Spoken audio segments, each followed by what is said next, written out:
So, good morning and welcome to Creative Counterpoints, Artists Translate Difference. So as Diane said, my name is Marica Prezioso. I'm Associate Professor of World Literature here at MassArt. On behalf of the team of Creative Counterpoints, I would like to start by expressing heartfelt gratitude to Diane for a kind invitation to present our work at the TAB Institute.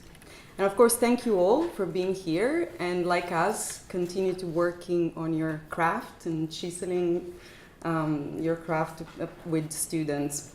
So today's program is the third in the Creative Counterpoints series that I started at MassArt in the spring 2016 with the goal of exploring narratives in which difference and creativity intersect. And in the other previous programs of Creative Counterpoints, I invited a combination of sort of panels of visual artists, scholars, educators, and other cultural makers. But today's special event for TAB educators features presentation by three MassArt alumni, all class of 2017, and all former students in my own classes here at MassArt. Mariana, Yanis, Coverall, Art Education, Gustavo Barcelloni, 3D Ceramics, and Ryan Vasquez, Film and Video. So Mariana, Gustavo, and Ryan will share with you the ways in which their own experiences with and theorization of difference has informed their learning, their artistic practice, and more recently, their professional lives. Their stories testify to the transformative power that recognizing differences within and among ourselves has in our designing of engaged, inclusive, and culturally responsive curricula of art and design. Let me share a little context about this idea of difference, which is a little bit of the hinge around which today's presentations revolve. So the difference that we invite you to think about and reflect on today has a long radical history in activism, education, and social justice. As a scholar, poet, activist, and educator Audre Lorde wrote in 1980s in the quote at the back of your program, actually it's the last page before the back of the program, difference is that raw and powerful connection out of which our personal power is forged, right? Difference is that raw and powerful connection out of which our personal power is forged. So what Audre Lorde's idea of difference makes it possible for us today is a bringing into relief of a number of important connections. The connection between the art classroom and the art studio, the connection between the curriculum of art education and the lives of our student artists, the connection between our sense of self and the ways in which this self is constantly shaped and reshaped by history, by others, and by culture. We also want to zoom into the dynamic tension, which I think of tension as another form of connection, right? Connection and disconnection in a sort of dynamic friction. And we want to zoom in into this idea of there is a tension between traumatic experiences of being othered and transformative moments of complete belonging. Many of our students will have a taste of both these experiences, being othered and belong fully, at some point in their formative years, in and outside the classroom. And how we calibrate the tension between these two experiences is something educators must be cognizant about.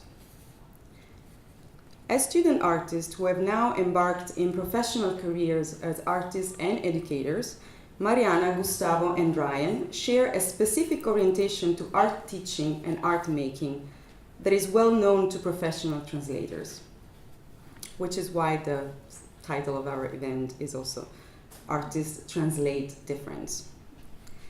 The assumptions of our presentations today, however, is that all artists and all educators are always already translators of sorts.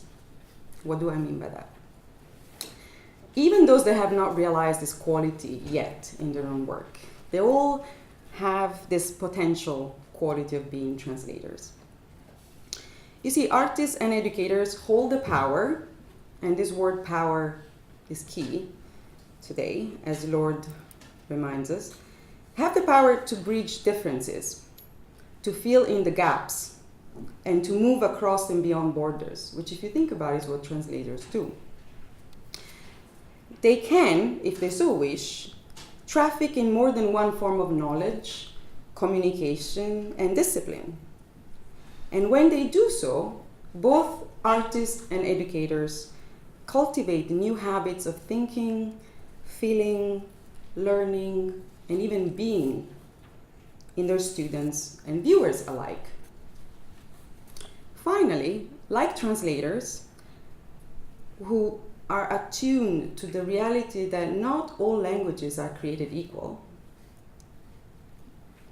artists and educators have also the power to bring art into places that are systemically slighted at the margins of beauty and meaning-making.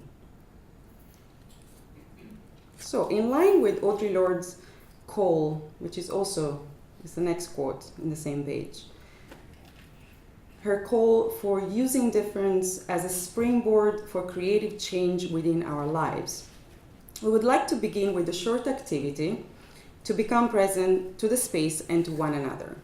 So the activity is called Forging Connections, and it's something I do in my own classes the first week of the semester. Think for a moment about one or two aspects of yourself that are more defining or salient or relevant to you.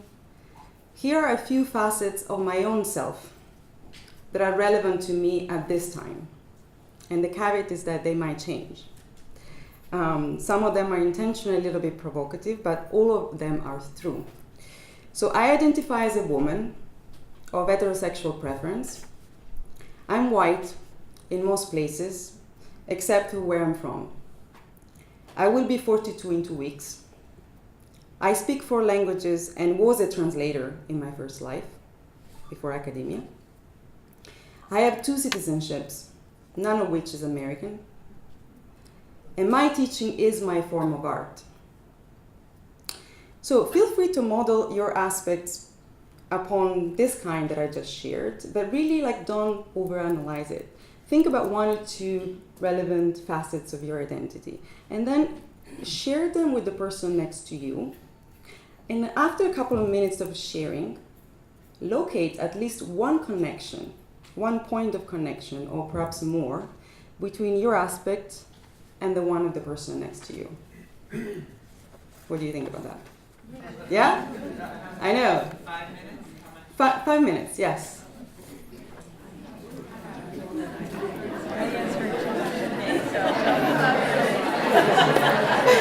You can also do it in 3.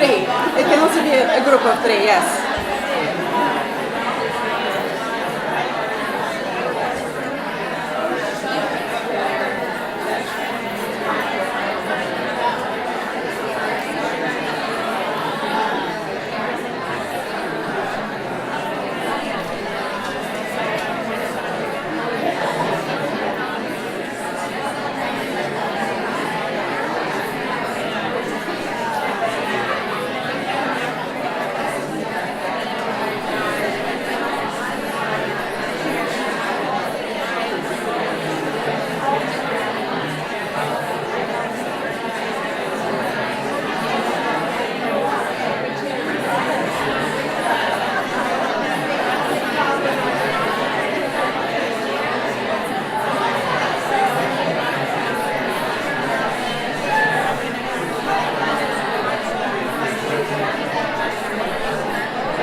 to forge some kind of connection.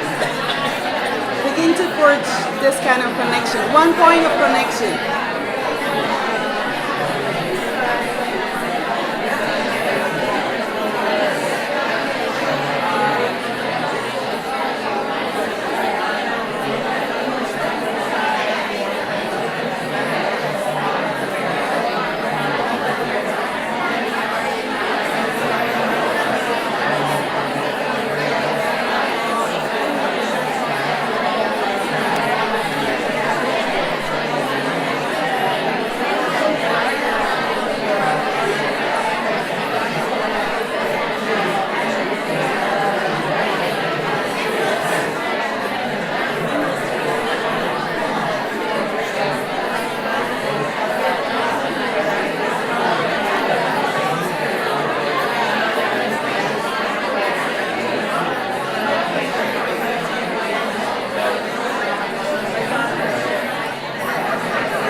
So let's bring it back in. And who would like to share what happens in their pairs or of group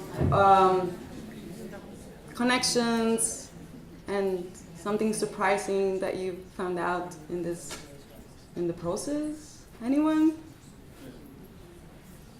Yeah. We shared, we kind of know each other, so we thought it was a difficult activity. So the connections were pretty obvious at the beginning, that we're both mothers. But then when we expanded, further questioning and finding out that I have 7 brothers and sisters, and I can't imagine. Can you imagine? And I was like, okay, there's the connection. Like neither one of us could imagine having 8 children. Yeah, that's a big connection. Thank you. Yes. So I think Kathy and I have known each other a little bit, but we talked, and I think for both of us, the dinner table was a formative experience in our growing up, where we learned to listen and where we learned to. There were a number of people who came through our parents constantly, and I think we both had the experience of having to learn from others and be quiet and listen while we were kids.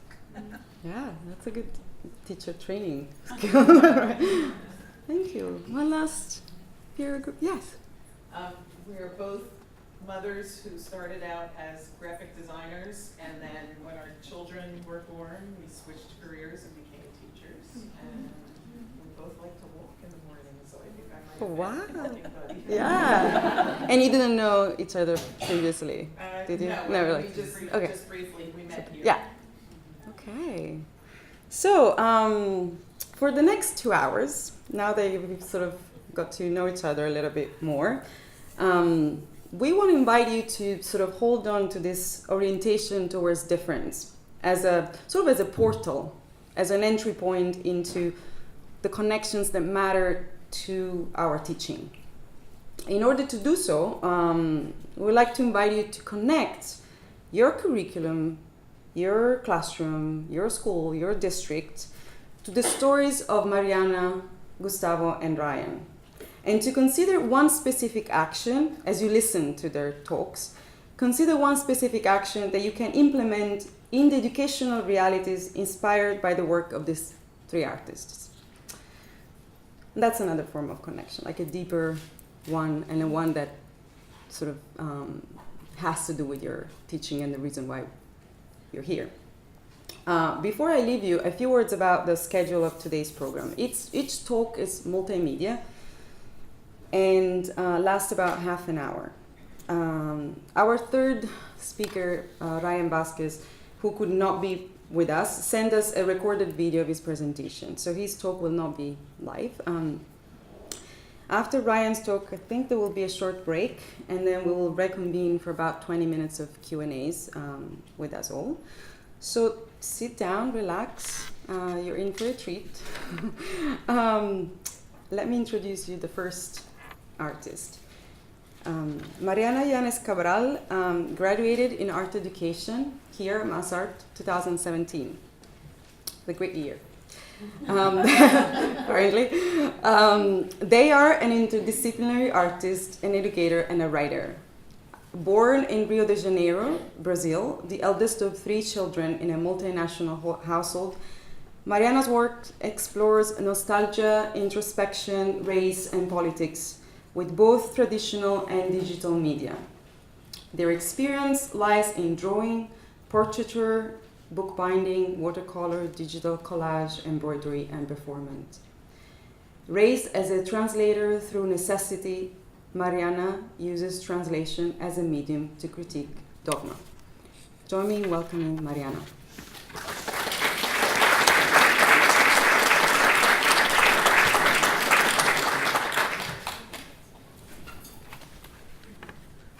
Testing, 1, 2, 3.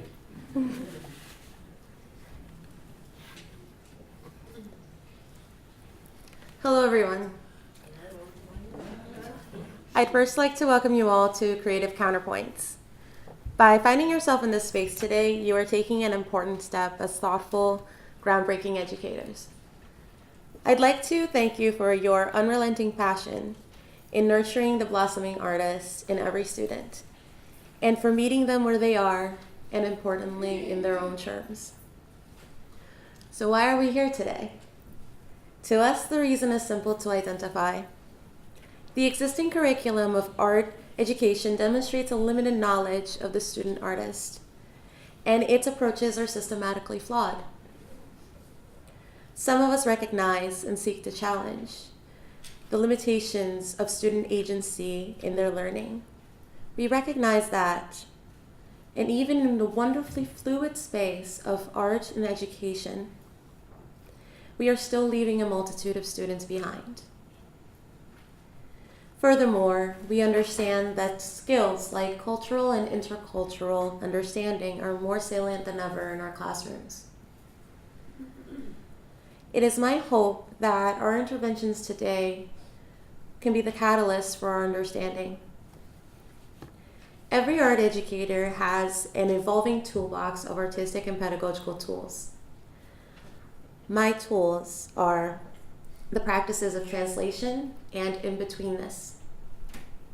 Today I will map for you the trajectory of translation and in-betweenness through multiple spaces as they inform my sense of self and my purpose as an artist and an educator.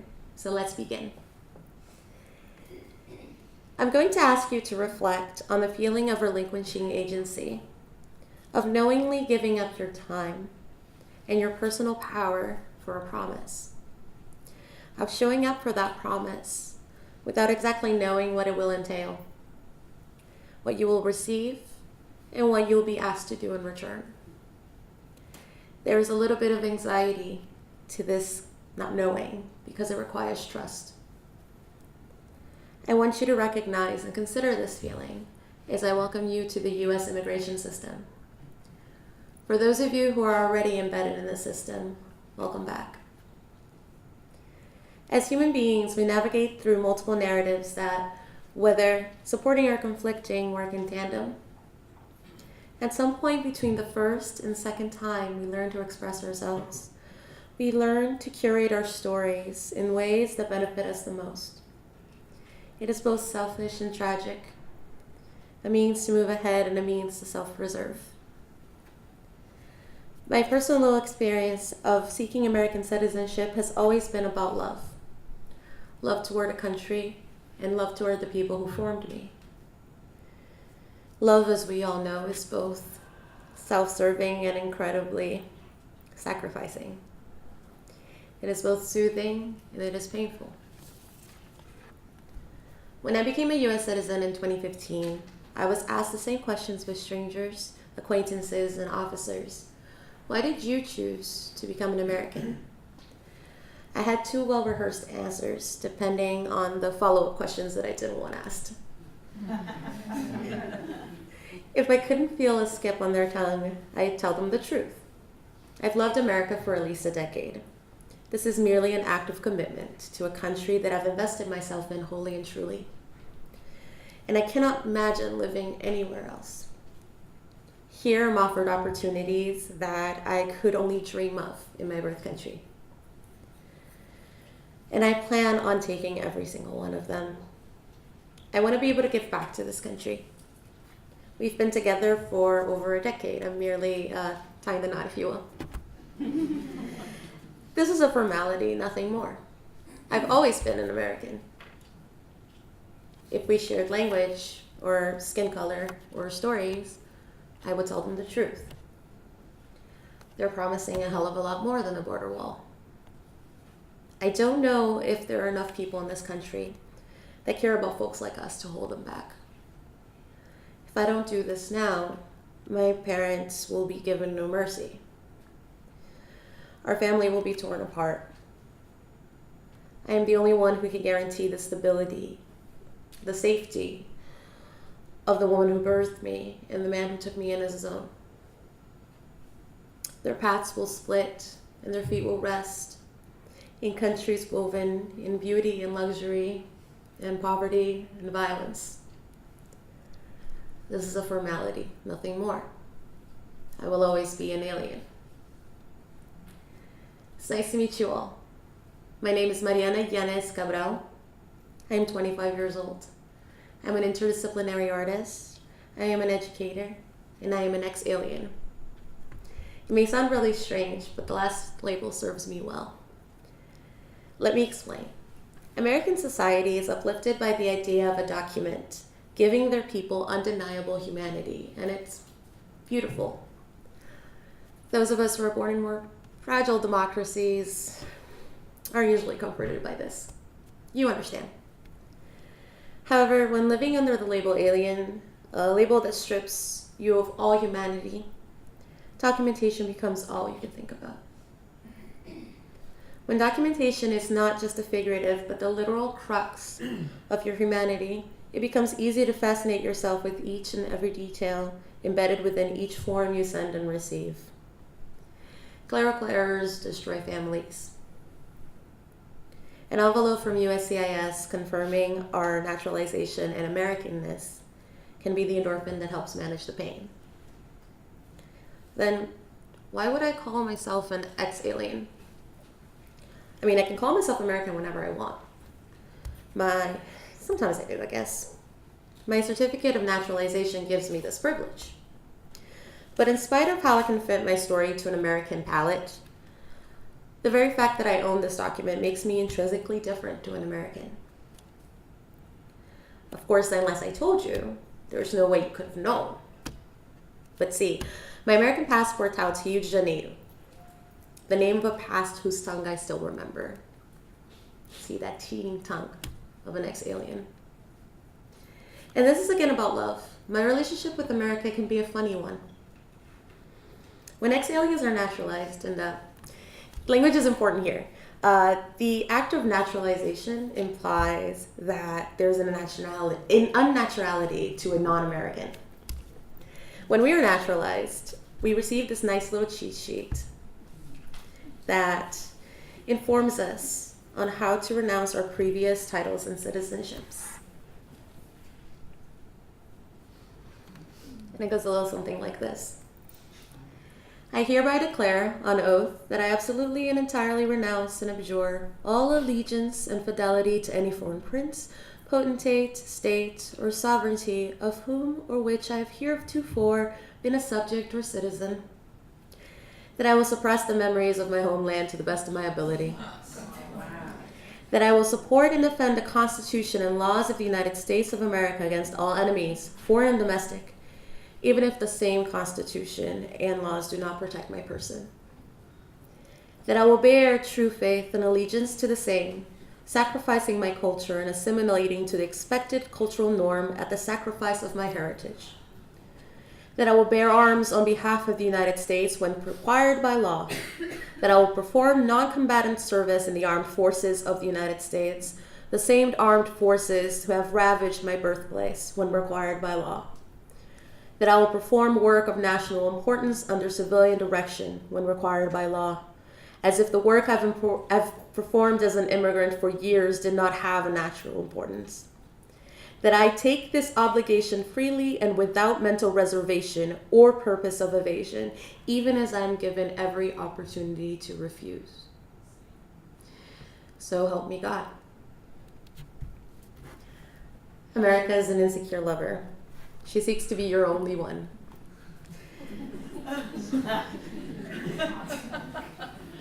She's always a little jealous, and I suppose it's one of her endearing traits. The onus is on you to court her, and the dating is always by her terms. She will always remind you of what you had to give up to take her name. It's a little cruel, but which relationship isn't a little bit cruel? And a cruelty makes you even more grateful once you will make it. To me, the act of seeking American citizenship has always been about love. Living in the margins between alien and American, it is no surprise that the way I understand my artistic discipline is fluid. Living in this space of ex-alienhood keeps me in a perpetual uncomfortable place that, coincidentally, serves ripe for introspection. When I was younger, I would be worried about exposing such parts of my person and my art to American society. I thought it could harm me in some way. At this time, my art was so much about the process of becoming the ex-alien form of myself. Starting with a common discomfort present in thinking within a binary, I'm either alien or I'm American. Then with reconciliation, that I remain in an in-between space. Finally, drawing strength from such space. Over the years, my art has shown me how much power lies in becoming the curator of one's own humanity through the practice of translation. In my art, translation is a tool to critique the immigration system. Surrounded by the documentation that defined my family for over a decade, I became fixated by the details embedded within forms, wedged inside envelopes, stamped with barcodes. I began to amass documentation and study its smallest details. I learned how to decode case numbers by region and priority date. I learned about the anti-fraud measures installed on pages of acceptance letters. Then I began to translate the text of the documentation from English to truth.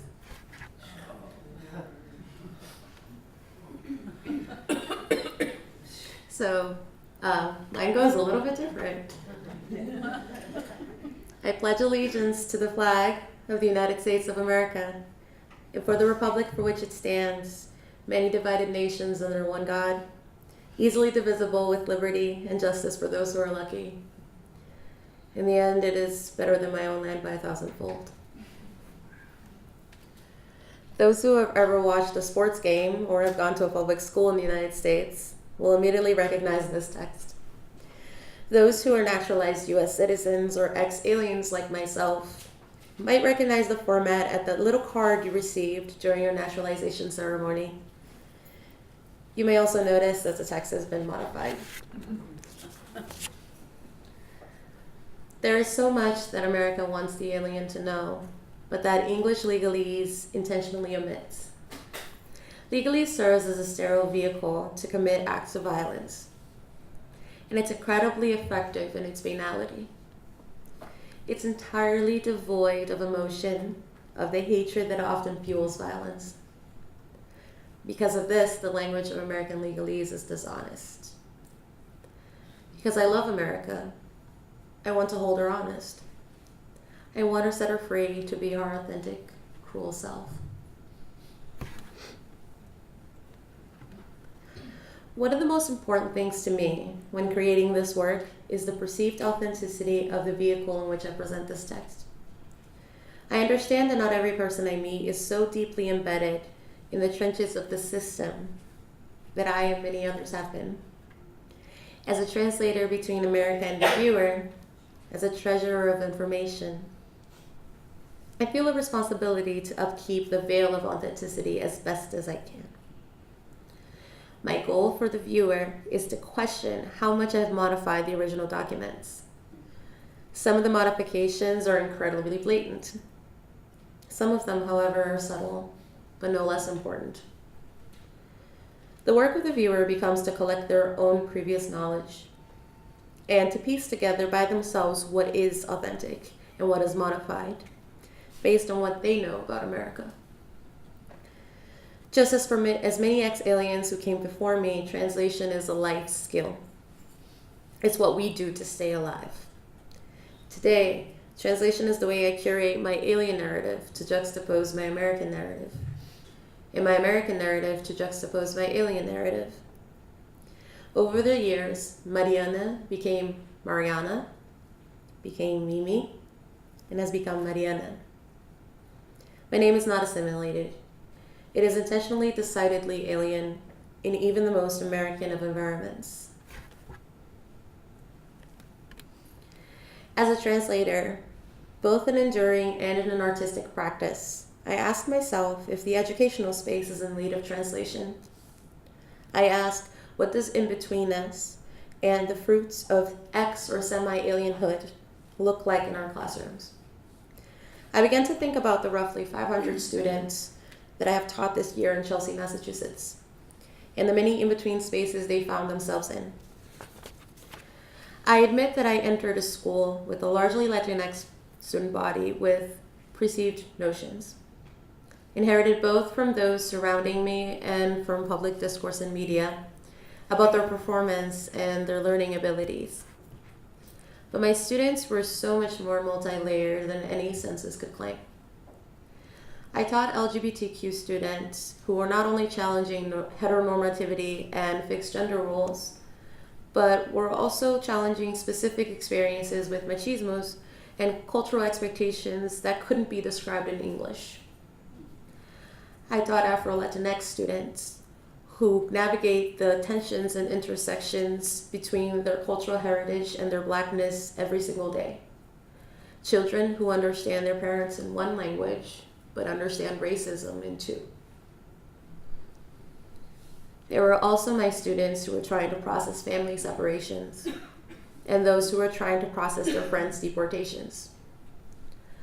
All the while, all of my students were also, at the same time, trying to process the complexities of pre-adolescence. The label Latinx is intrinsically linked to a complex relationship with the English language and to this country. Being Latinx is a very American experience. As a translator by necessity, I know the muddy waters that Latinx students wade through every day to float over the space between two separate languages. How our tongues are weighted down both by weight and by culture, trying to weave together different societies without so much as a stutter. And yet, many teachers' understanding of emergent English speakers remain constricted by a binary. Yes, this student speaks English fluently. No, this student is emergent. What I found was something much more complex. While we had students that had the visual and behavior hallmarks of an emergent English speaker, most of our students had wonderful oral vocabularies. They are gifted orators, thriving on bilingualism. However, whenever I asked the same student to write down their own words, they faltered. I quickly understood why this was the case during a parent-teacher conference, watching 10-year-olds expertly slide between Spanish and English, holding their parents' hands all the while. Many of our students were translators, just like I am. And I was brought back to nights where I, a fluent English speaker, couldn't finish my homework because I couldn't process the words written in my textbook. English emergence is often gauged on convenience. We call the student who can answer us, follow directions, and write to a format a fluent speaker. The reality is much more complex. A student can be fluent, even native, and emergent at the same time, at different points in the spectrum of their development. The intersection of spaces, home, written, oral, familial, and school, leaves them in between, and our assessment manuals don't quite know what to do with in-between kids. In my classroom, when time came for reflection over our works, I came to an understanding that my students were able to reflect much more deeply when I started asking questions verbally, formatting the prompt as if it were a back and forth discussion. I would record my students' responses on my phone, and I would keep the audio files as evidence of their reflections. As an academic, I understand the importance of developing strong written language skills.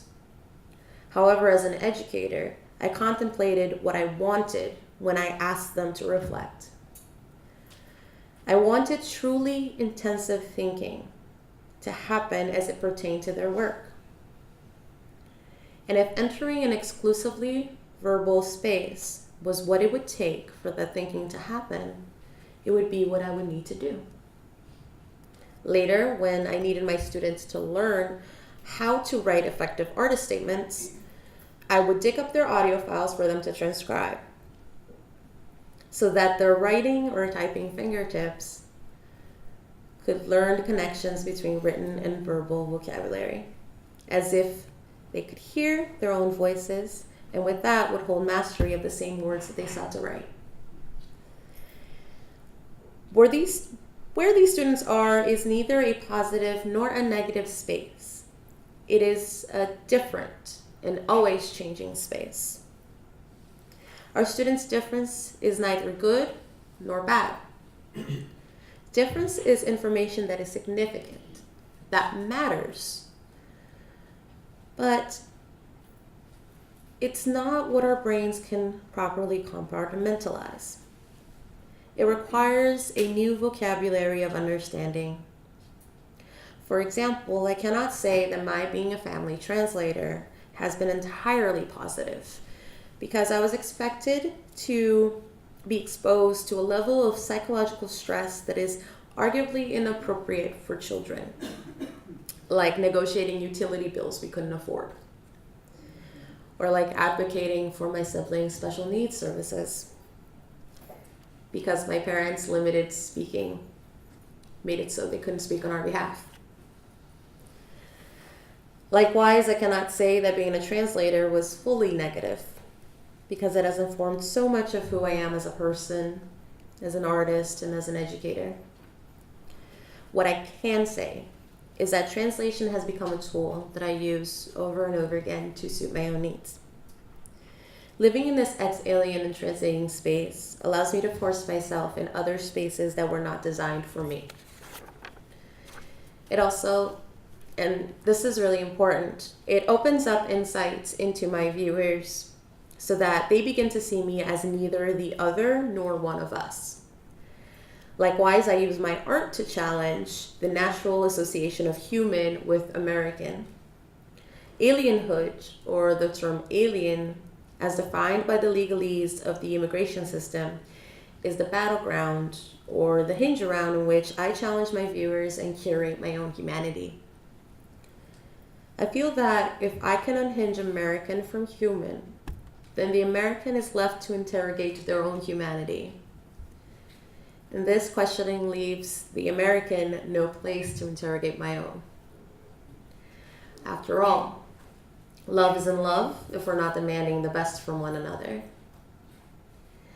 My artistic and pedagogical work is a dare for America to love me and my students in our own terms.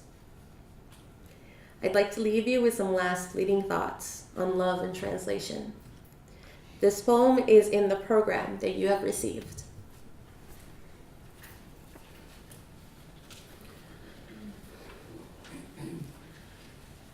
does English love? The lilt that lifts my lips when I say I love you lightens the hearth with flickers, cinders, not flame.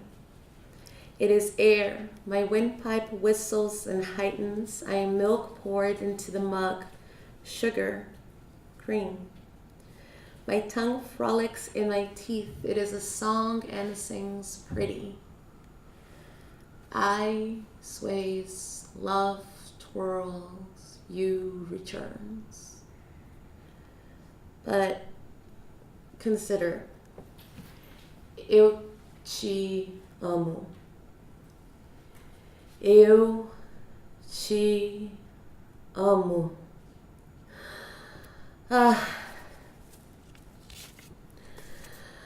Oh, it is earth, dark, deep, toes embroiled in dirt, ridges of flesh. My windpipe moans low to the ground, the basic structure of humanity, infused in the bone marrow of you and I. It is bitter, the blackest coffee dug in the nails of men and women who share my name. It is raw, my tongue quivers. It is heavy, an unbearable weight. There is no dreaming in this amour. It is flames, the hearth crumbles, splits like veins encasing, searing blood. It hurts, it hurts. There is no dance in these vowels. But they are right. I wonder if in the past 16 years I have ever even loved. Thank you.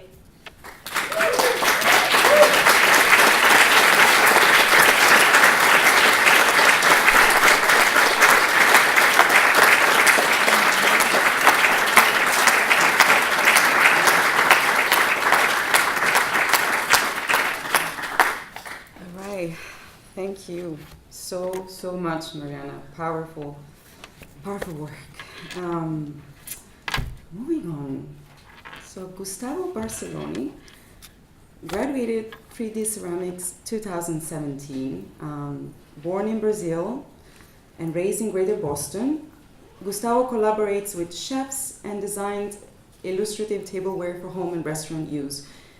He also creates installations and community-based projects, which explores the complexities of living within the Brazilian diaspora. Gustavo describes his illustrative work as sophisticated classroom notebook doodles, and strives to include in his work not just humorous style, but also his politics, history, and humanity. Gustavo is currently enrolled in a master's program in education at UMass Boston. Gustavo, take them away.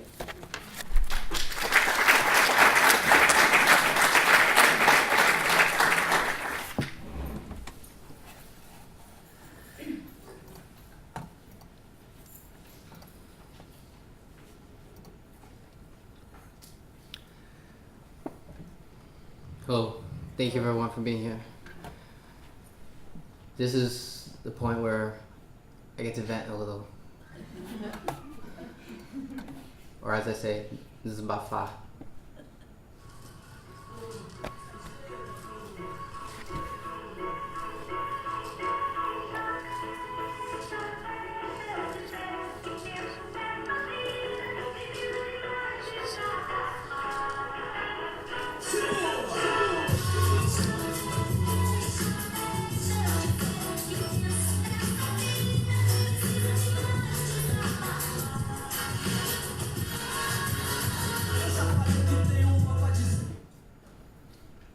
Marcelo D2, Brazilian rapper who, at a young age, I could identify with, validated my need to vent.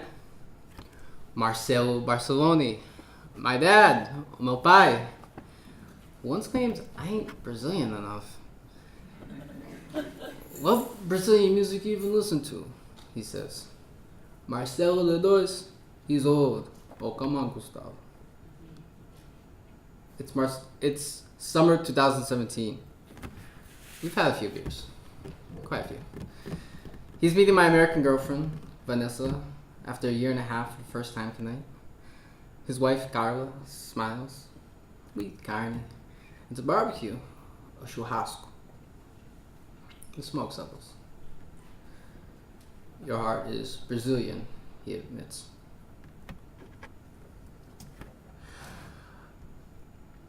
This blood first started pumping in 1995. My brother was raised 2 at that time. My mom was 22, my age today. 23 in 2 weeks. Back then, Brazil was going through an economic hangover from the military dictatorship of the 60s to the 80s, with help from U.S. imperialism. This long recovery from the violence and poverty meant that waves of Brazilians were pouring out the country, dreaming for a better life in the U.S. My parents were also feeling the dream, o sonho. My first memories of creativity were doodling on notebook papers to escape classroom boredom. Sometimes I would zone out completely, but most of the time doodling helped me absorb the lesson even more deeply. So feel free to doodle during this talk. Often teachers scolded me as they didn't realize that the focusing power that doodling had on me.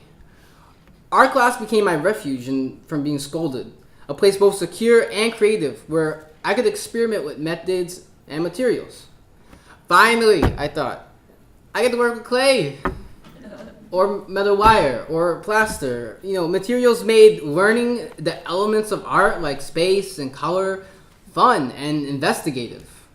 What I got out of these years was a love for the process of art making. I've been lucky to have escaped from anyone stagnating my confidence in experimenting with art. I remember how I believed in my abilities and my malleability. Teachers may recognize this as a growth mindset. Now, these drawings came from my family in Brazil. Each participant anxious yet amused.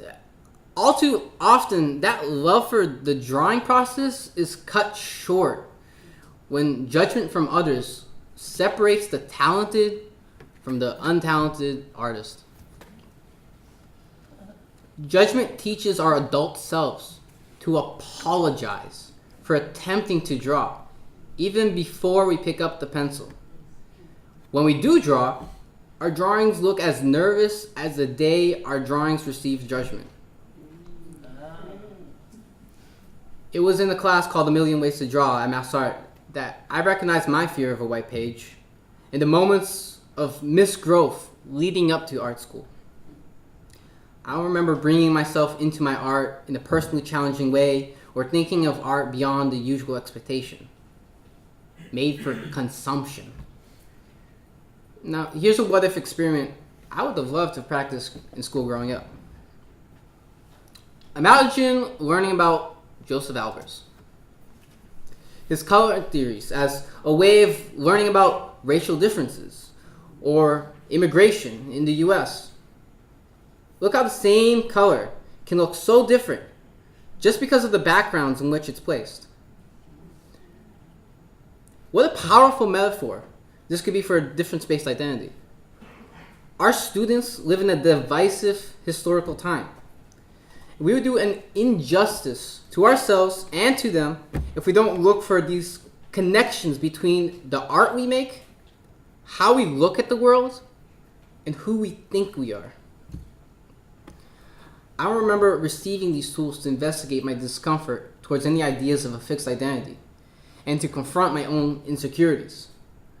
Art, however, gave me energy and propelled me in the search. From middle school and onwards, I developed a love for graffiti, inspired by my trips to Brazil. So many beautiful walls were covered in graffiti in the cities I visited. So I would come back to the US, cover my notebooks with tags and throwies. Later in high school and college, I was spraying them on walls, excited by the inventiveness of letters and colors, the adrenaline of working beyond the wall or pedestal. I was thrilled to be able to feel like a guerrilla artist and say, this is me. I was here, even if under another name. At 15, I had my first job as a grill cook. And I was in an after-school culinary arts program called Future Chefs, led by MassArt alum Tony Elka. It is then that, as I refined my skills, I also began to consider what art I wanted to make. I loved art, and I loved cooking, but which passion would be my career? Compared to the success and security that I thought I could find with being a chef, art felt like a pretty unpredictable career path. I love ceramics and making pots, I thought. But where is that going to take me? How do I tell my parents I want to become an artist? It was thanks to a high school arts teacher who validated my passion that I had the confidence to share with my mom that art would be my career. Ay, Gustavo. She sighed. I was worried you would say that. Now, for her, as for my dad, my art was something to appreciate, put on the refrigerator, right? But not a career, and at least not the career that they expected for me, and that reflected their sacrifices. You see, I got immigrant kid expectations to live up to. I got proof that I got what it takes to leap from the springboard my parents built for me. In the end, after some convincing, my mom really just wanted me to be hardworking and to be able to choose to do what I loved. This had not been available to my parents. Their understanding was their gift for me. MassArt, 2013, was the opportunity to make my passion for art my career. This is it. My first semester was one of the worst of my life.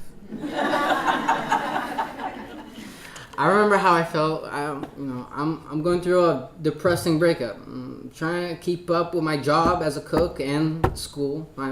My long-held bad habits and mistakes lead to a failed class and lots of mediocre last-minute work.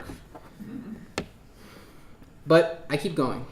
I keep my parents in mind, staying up long nights throughout the next semesters, dedicating my entire being to improving my craft, to expanding my mind, and to walking on that graduation stage. I offered the opportunity to one day sustain my life as a professional artist. Over the years at MassArt, I juggled many roles. The art student, the line cook, the activist, the potter's apprentice, the son. I experimented, I made connections, and yes, I dropped one or together every now and then. Most importantly, I gave myself permission to try my hand at whatever I was interested in doing and not give up when I failed. How we confront failure and the value we place on it are key to our success. How we choose to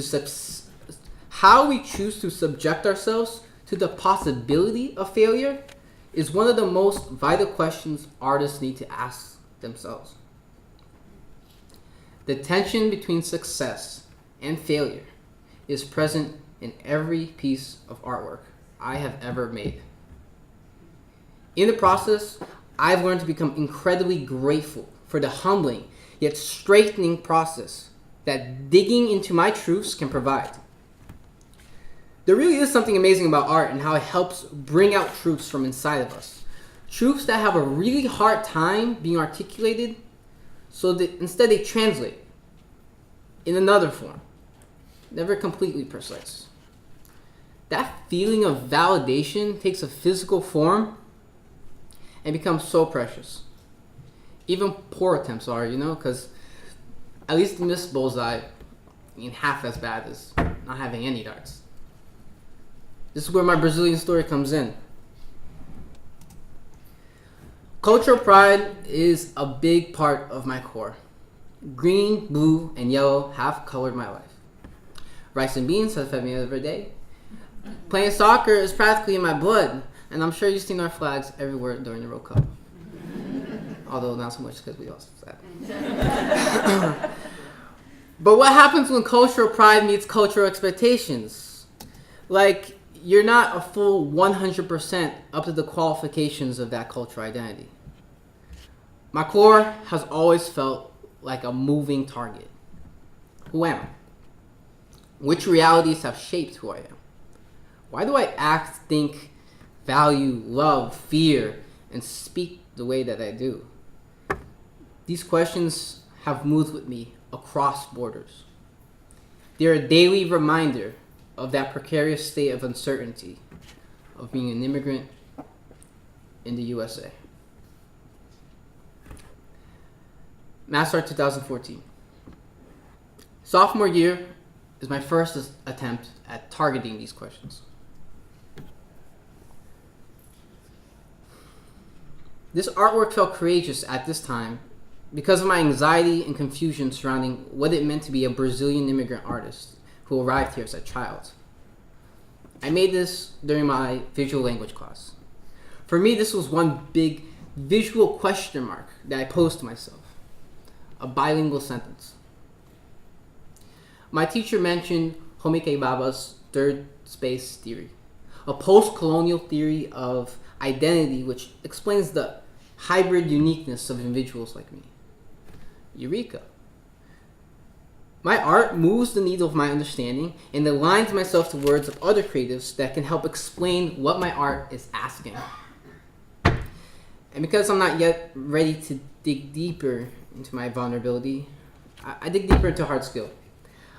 I've come to college to make a living as an artist. And so now it's my time to sell work. In a capitalist culture that prizes individualism and material comfort, crafting a career as a starving artist can be a daunting prospect. Someone out there has to be doing it though, right? I was determined to find them. My culinary background and ceramics ambitions met perfectly at my internship with Jeremy Augusti, whose ceramic work is sold at stores, restaurants, and craft shows. He collaborates with chefs at pop-up dinners and hosts fermentation workshops. This is exactly where I want to be and what I need to learn. Business skills. So I push for these skills because I know MassArt won't introduce me to them until senior year, while I'm also pushing my craft. And, it pays off. Over the years, I sell at craft shows, open studios, and in restaurants, while learning how to write an invoice, package art, price work, and find clients. But that question of identity, that third space, still lingers, still needs visually vocalized justice. In junior year, mugs became my notebook again. I recognized that my doodles have more art potential than I originally gave credit for. So I put them on pots. I create stories.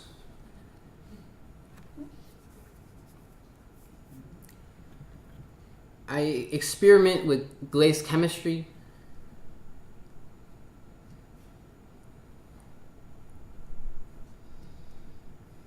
I find my voice with speech bubbles and scribbles and some humor too.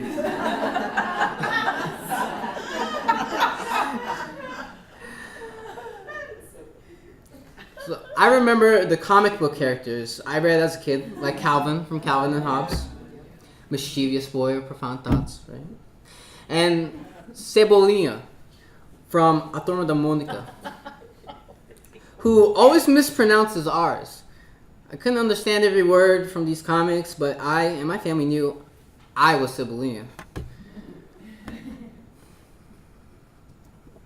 I have a confused tongue. It shares the same blood as my Brazilian heart. My Portuguese, e esse jeito que eu falo, enrolado, defines my relationship to my Brazilian identity in profound ways. Growing up, it's been both a place of home and an embarrassment. The quality of how I bend my tongue has been judged from one sentence to another. On either side, my mixture of Portuguese and English is read as a loss in authenticity. I know that feeling of judgment all too well. and I've known it all too early. Over the years, I've gone to a little Brazilian school in hopes to stay fluent, because my mom knew how important it was to hold on to that connection. A conexão com minha família. A minha mãe, she regrets not having a Portuguese-only rule at home. Like many immigrant parents, she didn't want her children to share her struggle of not speaking English fluently. Now my English vocabulary is fluent, able to express vivid introspections, but my mumbling Portuguese can't keep up with the beat of my Brazilian heart. I can't bend my tongue like Marcelo de Dois or Marcelo Barcelona. Nobody. Portuguese English. The blending of two flavors has a sweet melody. But when you speak either language incorrectly, you taste bitter. While I live in a society subtly and explicitly urging me to assimilate, my own culture thinks it's a shame that I'm part gringo. As a kid, this push and pull hurt.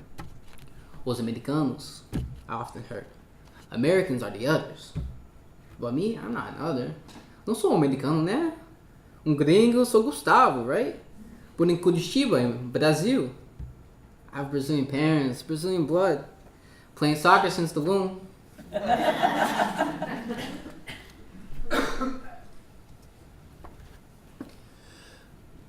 Why do we all try to soothe these complexities by squeezing them in some imaginary box of authenticity?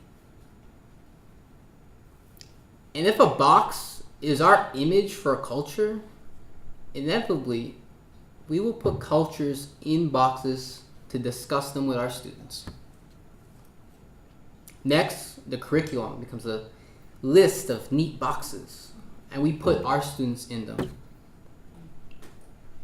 So many of our students share this transnational discomfort. They translate the gringo with the pocho. They straddle across more than one authenticity. And maybe if teachers choose to see them, they'll investigate more complex forms of cultural authenticities in their drawing, in their writing, in their thinking.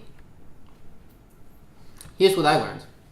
I had it wrong, you see. I thought cultural identity was a fixed state, an everlasting condition, a label only defined early on through my family and personal experiences. But cultural identity is always evolving, according to our circumstances and imagination. Like the colors in Joseph Albert's color theory, each meaning provided by the context of the other colors around them. Nowadays, I use the word gringo as a lighthearted, self-deprecating joke as I introduce myself to other Brazilians. Gringo translates as, yes, I am Brazilian. My Portuguese could be better, but wait. What I say is more important than how I say it. Please, listen. It's taken 2 decades when I arrived in the US, and now I feel a sense of worthiness in my mix, in my in-betweenness. Why this long? Why now? Because art has opened up space for me. Cultural identity isn't a box to check off, but a spectrum, and it can be painted colorfully. So I want artists grappling with their transnational discomfort to feel like they are more than enough, and to paint, draw, sculpt, and perform their own personal truths so they can echo in others. I hear them all the time. First generation, second generation, and in between, immigrants. They tell these stories of transnational discomfort while having a little cafezinho at home, cerveja in the backyard. But where's the still life painting of this conversation? Where's the novel written in Portuguese English? Cadê a escultura de Brazuca chamado É Nós? How do complex histories translate in complex forms and representations? Forms and representations which We don't just pick a team, but we create our own identities by digging into the hyphen. Because art has the ability not just to expand on who you are, but who you can be. I believe that art can be used in so many ways. Throughout my career, I've made art the vehicle of my activism, my community, my business model, my playtime, my articulation, my education. This at times has felt like a duty both overwhelmingly wide in scope and deeply personal. Art is both my refuge and the place that pushes me to the unknown. Sharif Bey, a visiting artist here at MassArt, once said, and I paraphrase, "Sometimes art is the tree we hold on to during the storm. Sometimes art is the storm." So my question to all you are these. How can we teach young artists to utilize the power of art to transform the ways they see themselves and the world around them? How can we teach them to expand the value we assign to art?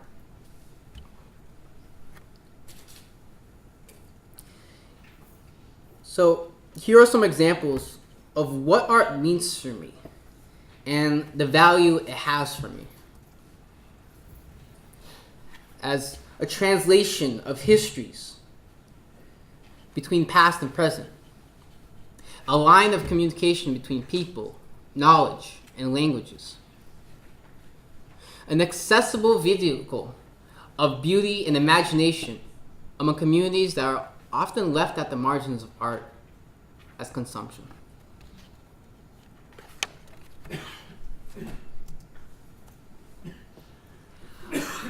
I award this ceramic trophy to my parents.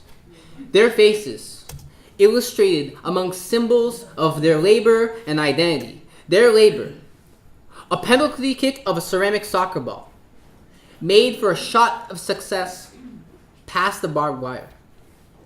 My parents are more than worthy of their success, which made my hands able to make this art. Too many lie on this land's greener side in obscurity and injury without green card or papers. They too deserve this monument, an in-between state of cultures in constant memory. We eat a sweet soin, a Brazilian pastry, at our local Brazilian cafe, and bring a couple more home to remind us what was once called home.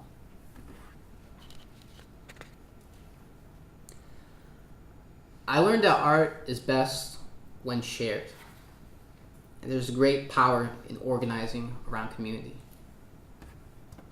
From sophomore to senior year, I became involved and eventually co-led with Vanessa a student group called Clay for Change. We were trying to build community with art by making hundreds of bowls with students and community members for Haley House's Super Bowl fundraiser. Also made dozens of pie pans for a fundraiser with future chefs. Our social work expanded into documentary screenings on art and activism.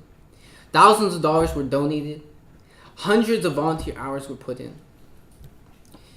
Teaching art has a great potential for social justice, and it complements my art making. I began to teach free classes in the Roxbury neighborhood near MassArt to make ceramics more accessible. I've learned that I really enjoy teaching, which is why I decided to take the path of teaching full on. I'm currently in a master's program in education at UMass Boston. In the fall, I'll be student teaching at the McKay School in East Boston, teaching world geography. My love for ceramics, history, and community have propelled me to create a collective story, not just for Brazilians, but also with them. In one of the most Brazilian cities in the US, my own cities of Everett, or Everett. Café da manhã, café da tarde. In this project, I invited Brazilian families to collaborate in the making of mugs by having them imprint their fingerprints and stamp images on slabs of terracotta. Taking place in my backyard, these participants sat across from each other, worked on the slabs, and had a rich dialogue on these questions of cultural identity.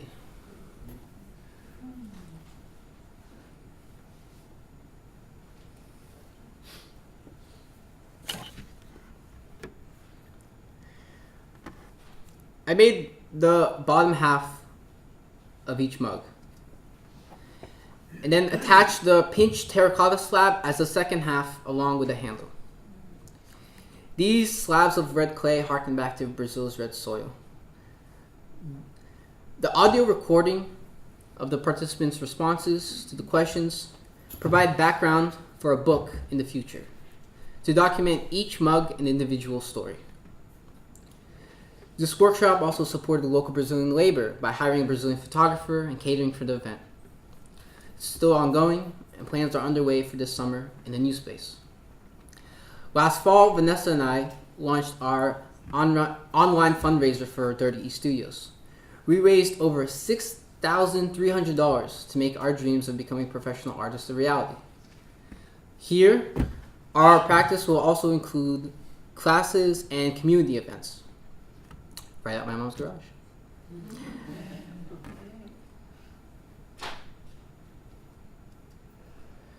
For years, my mom cleaned houses, while my dad painted them. Started his own painting business to never have food missing from my plate. Now, I'm making plates and painting pots to live in other houses.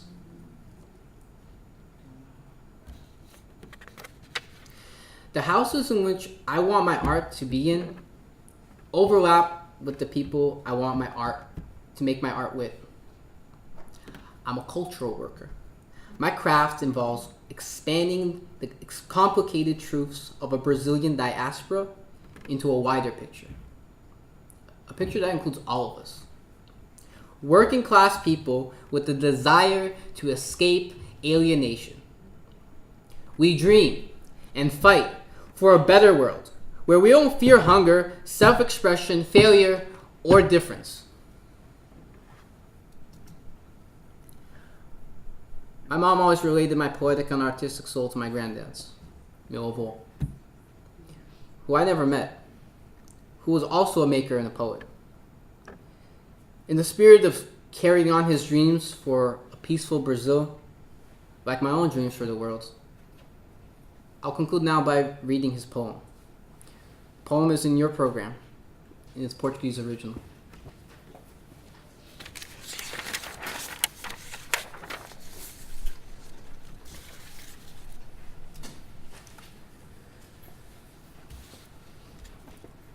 Meu sonho, verde e amarelo, by Antônio Teodoro Tavares. Meu Brasil, te vi em sonho. Eu acordei tão tristonho por não ser realidade.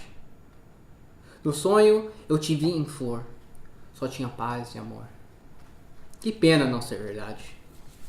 No sonho eu vi as crianças cantar hinos de confiança em coro pela cidade.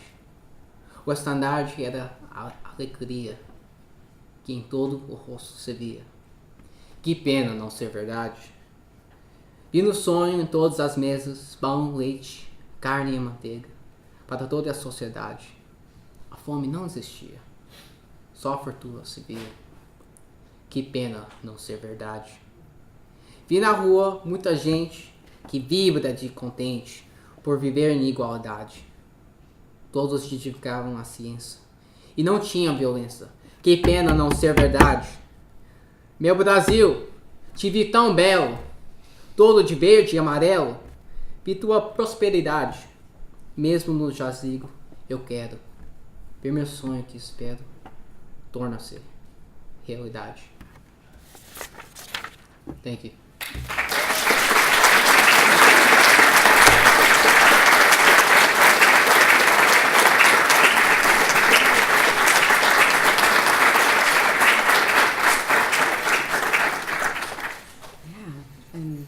this is what artists do with their transnational discomfort. I saw people were taking notes in this great turn. So third and last speaker, I will introduce him and then we'll figure out, probably it's easier than I fear it would be to set the video up.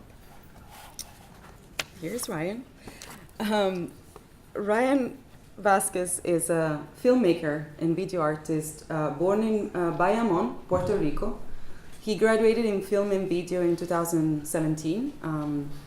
Ryan documents events in New England and the Caribbean and creates advertising and marketing videos for small businesses.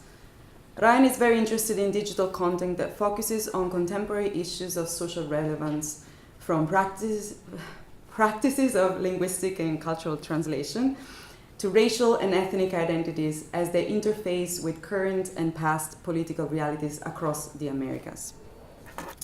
So, let's welcome. Nope, that. All right.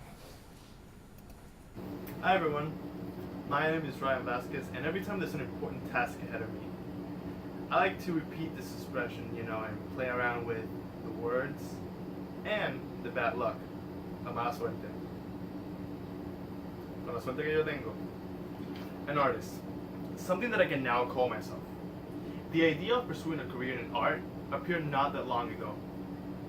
In a small town of a small country with a pretty bad economy, that career choice was frowned upon. It was considered impractical, with no prospect or a future or a career. Being the first person in my family to attend a college in the US was both an honor and a challenge. There wasn't anyone close to me that could relate. Growing up, I did not attend any art class in my school. However, I was exposed to and inspired by many artists of color from the Caribbean and Latin America. But during my time as a student at MassArt, I realized how most of the artworks shown as examples showed a high level of originality and creativity, as well as technique. But I have to admit that I can never really relate to either the artwork or the success of those European and American men. I started to lose interest in that type of work, not because the artist was American or European, but because the work itself was distant from my reality and the reality of anyone who grew up like me. My inspiration. I resonated with a few teachers at MassArt who took the time to do the research outside of their cultural references and learn content. And therefore, their curriculum was more inclusive of different styles, genres, aesthetics, through a range of writers, artists, and film directors. I also believe that how we learn about different cultures in an art curriculum matters. Why are we watching this film? Why does the teacher choose a specific content for their students? These are important questions to help students understand their material and participate in the broader goals of the curriculum. For example, one semester, I was taught by an Argentinian filmmaker in a course titled Global Cinema. I was inspired by the teacher's knowledge of early Japanese cinema, Middle Eastern film industry, Latin American film industry, especially during the times of dictatorship, and Eastern European films made by women. In this specific case, the professor always explained his choice of content and why it was relevant to us. He also discussed how each film reflected and engaged with the political and social issues of the country in which it was produced, and how these aesthetic choices in the film serve some of these social purposes. An example of the strategy would be an Argentinian film from 1969 called Invasión by Argentinian filmmaker Hugo Santiago. It was told by the perspective of the people who were trying to survive a dictatorship. And it was very cleverly done. In this case, the character would just randomly disappear, just the same way civilians back in those days would disappear.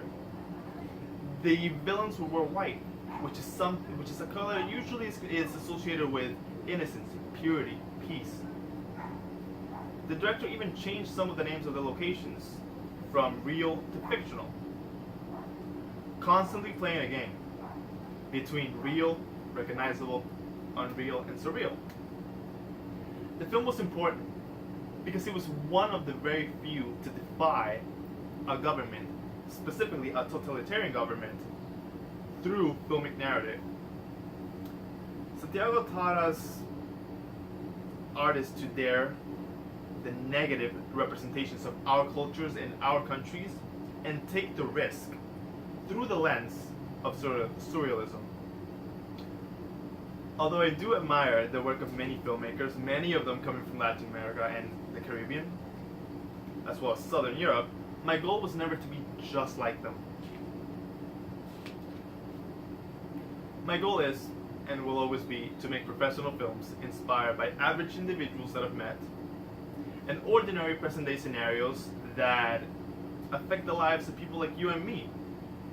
Discovering how major events affect the lives of common individuals, depicting someone's experience with real-life issues that have affected many, and providing a different point of view through the subject I capture on camera. These are the ideas that make me want to do my work. What follows is an excerpt from my senior thesis that I made at MassArt a few years ago, and it exemplifies all the themes and ideas that I just described. En diferentes partes del mundo, Estados Unidos tiene territorio. Estos territorios, o colonias, tienen cierto nivel de autonomía. A pesar de que estén bajo la misma bandera americana por ley, estas islas son consideradas algo aparte. Nosotros nacimos y crecimos en una de esas colonias. Y lo que queremos es salvarla.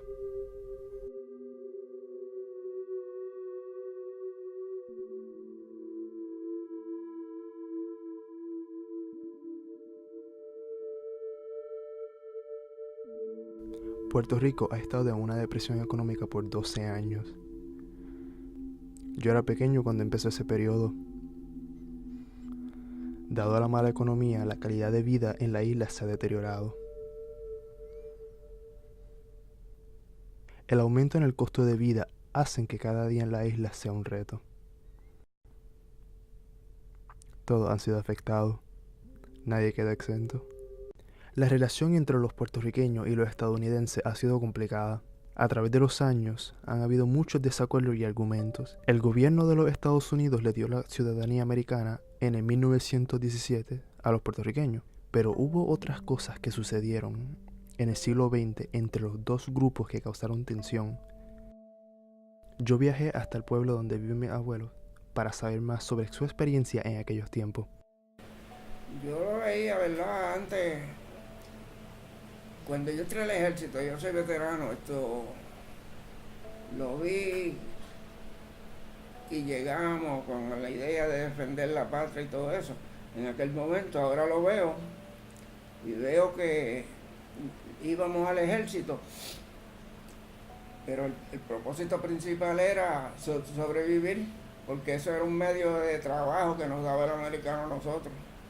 La vida contra un salario, porque no todo el mundo se iba porque le quería ser militar, se iban por la necesidad que tenían en la isla. Entonces ponían sus vidas y se metían al ejército para poder subsistir. En aquellos tiempos la vida aquí era bien mala, eran los tiempos de la caña y había un tiempo que le llamaban la bruja. Y yo vi con mis propios ojos mucha gente, para no llegar, cuando venía acercándose el tiempo de la bruja, se volaban 2 dedos de una mano para poder coger algún dinero del Fondo del Seguro del Estado para pasar ese tiempo malo. Así era la vida aquí hasta todavía para los 40 y pico. Cuando yo vine del ejército, todavía en Puerto Rico se ganaban $17 en las pocas fábricas que había. Era malísima, Yo nací en el 34, y la época de la depresión fue en el 30. Ya el americano llevaba aquí 40 años y aquí todavía no había agua en las casas, se usaban letrinas. La gente, las casas que había eran de yagua todavía, después de 40 años de llegar el americano aquí, que eso era un nido de ratones. Los ratones brincaban y le caía encima a la gente en la cama. Esa era la época del 30. Entonces los patronos no le prohibían a los empleados que mandaran los hijos a la escuela, porque perdían un empleado si el individuo, si el muchacho aprendía a la escuela. En aquella época, los únicos que iban a estudiar al extranjero eran los hijos de los patronos. Ese es el recuerdo que yo tengo. Es lo que veo, que hay gente que tiene que emigrar a Estados Unidos, porque no pueden, aquí no encuentran trabajo. En vez de tener unos salarios mejores, tratan algunos de bajar el salario y no pueden subsistir porque el salario es bajo, las cosas suben más cada día. Claro. Y entonces no le queda otro remedio que abandonar el país. Exposed was about my family members and how they were affected by the ongoing economical crisis and depression that has been going on here in Puerto Rico for the past decade or so. It was meant to provide more of a personal point of view on this specific issue and how not only it managed to affect my life, but the life of every single person that I love and is close to me that were affected by this specific issue. During my time as a student at MassArt, I tried exploring different genres, trying to find the one that I belonged to. Back then, I thought that having a specific genre meant that people would understand my work more easily and make me look more professional, but it wasn't the case. I can find a genre that could fit my work. In some cases, the videos were pure fiction, and in some cases, the videos were just pure documentary. But my personal favorites were the ones that were in that awkward in-between point between fiction and reality. The next video was an assignment in my junior year. It began as a translation from a page of a book to the screen from a book called La Carreta. It's a novel by a Puerto Rican author called René Marquez. To me, it incorporated other forms of translation, from past to present, from fiction to reality, from one geographical place to the other, and its representation and meaning in a different context.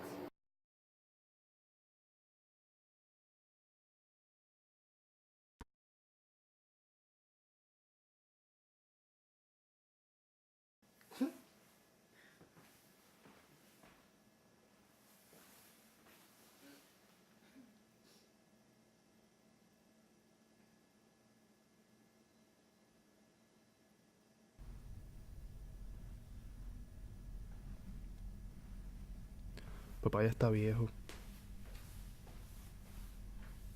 Perdió mucha de su energía. Esa alegría que tenía antes ya no se ve. Desde que nos mudamos para acá, ha estado trabajando mucho. Demasiado. Y este maldito frío no ayuda para nada. Él solamente quería lo mejor para él y para sus hijos.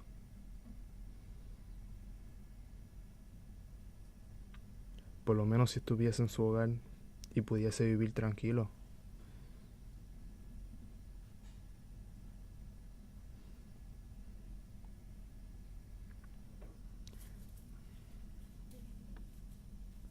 Él no lo decía, pero yo sabía que el frío lo estaba matando. Nos estaba matando a todos.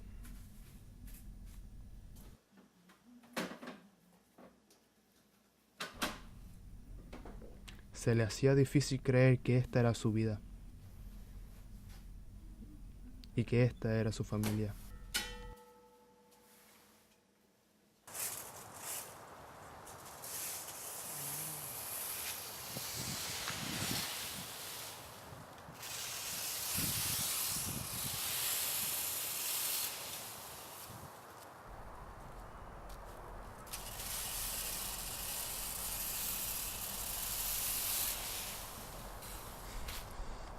Pero no sabíamos que iba a ser así.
Me acuerdo de un día en el que vino un hombre estadounidense a nuestra casa que hablaba nuestro idioma.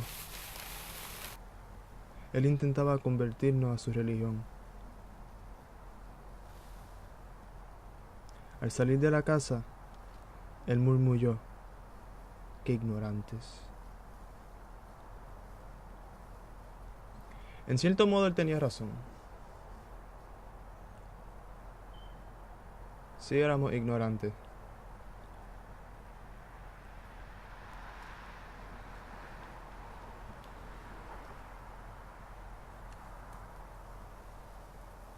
Pero en otro sentido.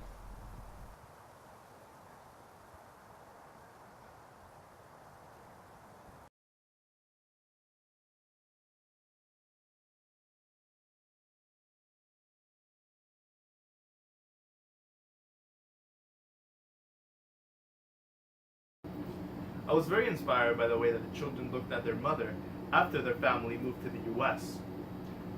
I tried to capture the mother's tiredness filtered through the eyes of the children. I felt a similar emotion when I was watching my father pick up the leaves outside of our house in Massachusetts. Ignorantes. The ignorantes in the title also refers to the way in which US Americans referred to Puerto Ricans back in the day.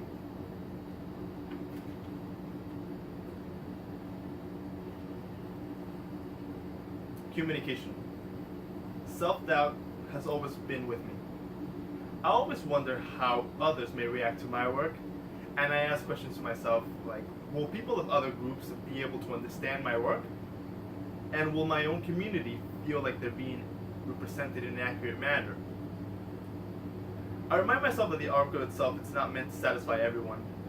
As an old friend will tell me all the time, tú no eres billete de 100 para que le bien a todo el mundo. I see my films and videos as a medium to deliver a message, to provide a different point of view, even one some may not necessarily agree with, to raise awareness and acknowledge that there is a problem, rather than pretend that everything's fine. Communication is something that I've always struggled with.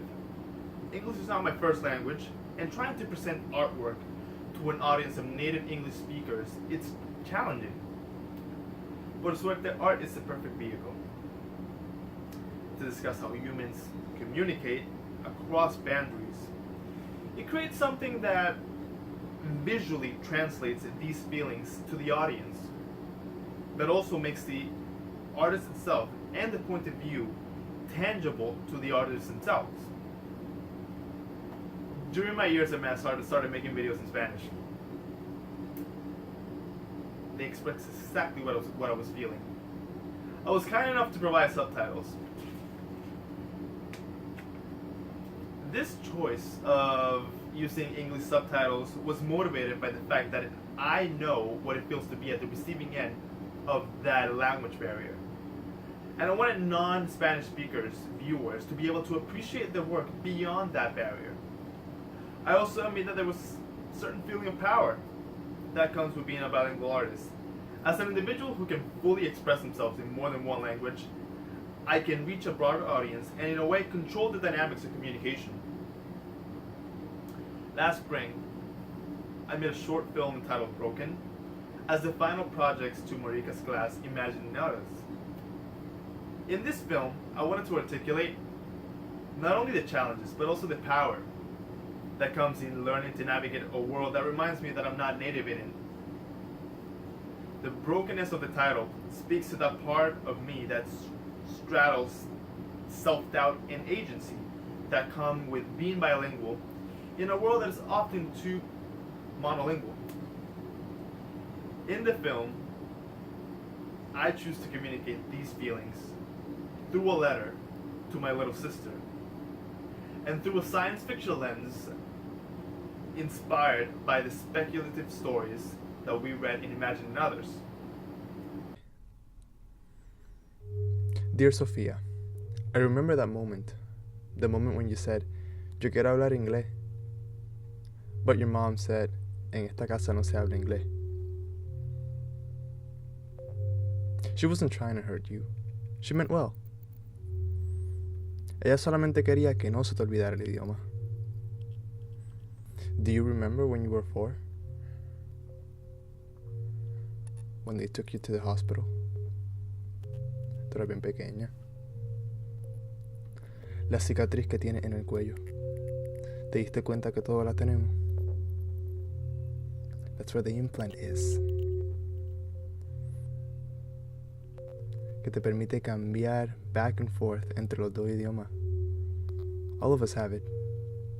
It's one of the rules of this country. Nos ayuda a hablar con la gente de aquí. Yours works pretty well. El mío no tanto. Por eso es que yo hablo así. Igual que papá. With an accent. Ours is older. Y de vez en cuando nos da problema. People used to make fun of us. Me decían que estaba dañado, que estaba roto. Y yo quería ser como todos los demás. But I realized that it wasn't our fault. Nosotros estábamos tratando. Pero donde sea que estés, always remember que hay mucha gente como tú, como yo, como nosotros. More than you can imagine.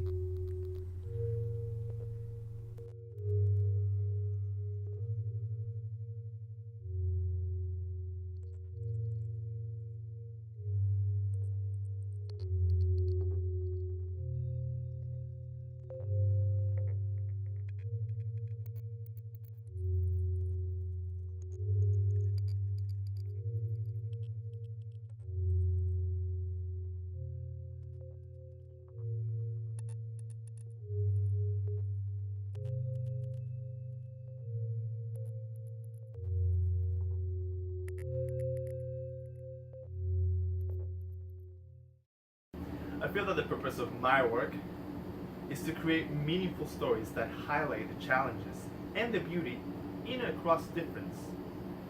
To me, meaningful work means to create films that don't live and die in that screening room, but echo beyond that screening room. Movies that make space where others can see a reflection of themselves. In closure, I want to share a quote by author Junot Díaz that captures really well of this idea of art as a mirror. You guys know about vampires? You know, vampires have no reflection in the mirror. There's this idea that monsters don't have this reflection in the mirror. And I've always thought that if you want to make a human being into a monster, deny them, at the cultural level, any reflection of themselves. And growing up, I felt like a monster in some ways. I didn't see myself reflected at all. I was like, yo, is there something wrong with me? Why is that the whole society seems to think that people like me don't exist?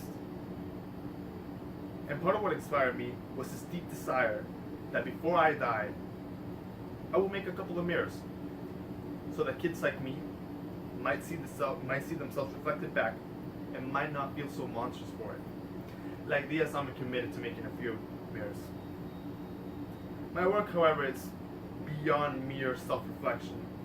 After all, where mirrors crack, light goes in, and with it, new perspectives, new understandings. My films reflect people like me, but in so doing, they also importantly hold up a mirror to our society and invite self-reflection. Thank you. So, well, thank you, Ryan. Thank you, everyone. We were thinking of having a quick break. How quick, Diane? Say 10 minutes? 10 minutes break, and then we'll reconvene at 11 for the Q&A. So hold on to the burning questions I'm sure you have. See you in 10. So I think we're good to start. Welcome back. Thank you so much for spending about 2 hours with us, and this is now your time to ask burning questions, share the one action that I sort of invited you to think about, to bring back to your district, classrooms, schools, states, families, and so forth. So I hate these chairs. So apologies if this doesn't sound too pretty. It doesn't seem too pretty, my lighting over here. Yes. And actually, I need to probably do this. Hi. I think it works. Yeah. Okay. I just wanted to thank you both for sharing your stories. They just blew me away. I live and work in New Jersey in one of the wealthiest counties in the country, and it is predominantly white.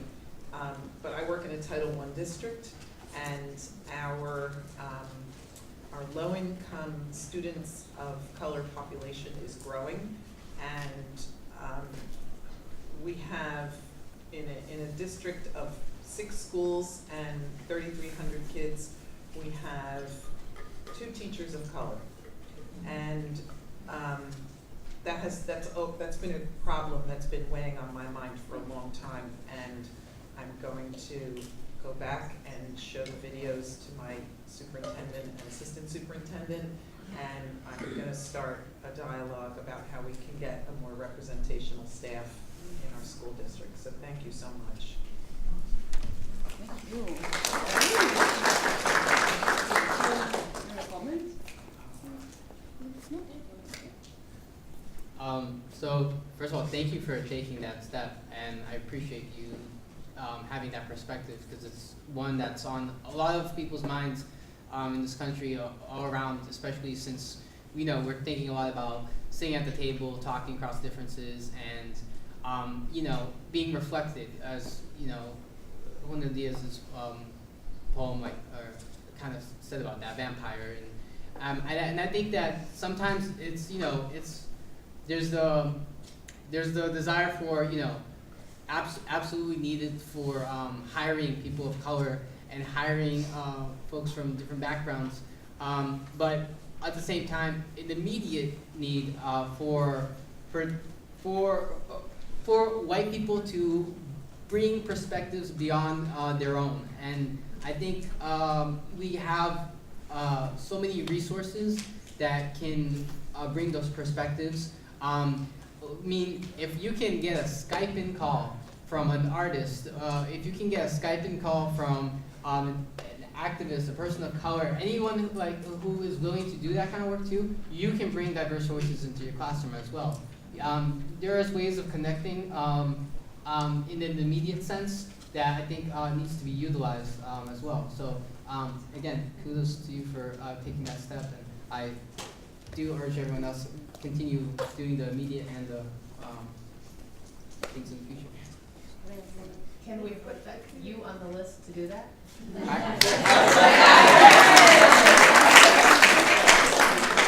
Fly me out, 5-star hotel. Tiny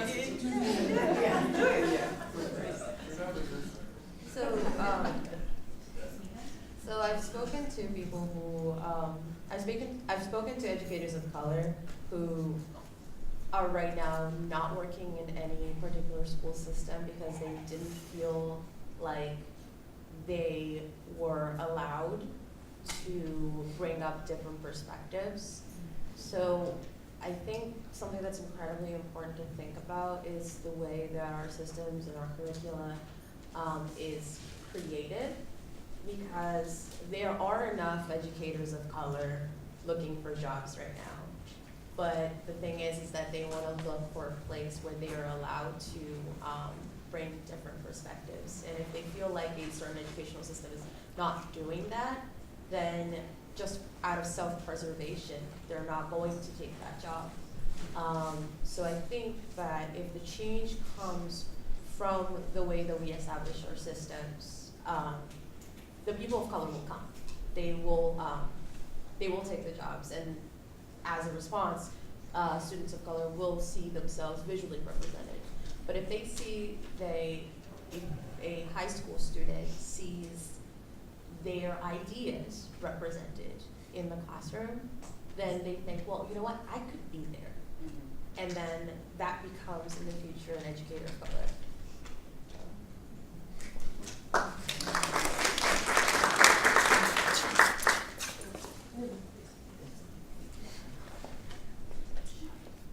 Hi, I teach in East Boston at a school that is near the McKay, where you will be a teacher.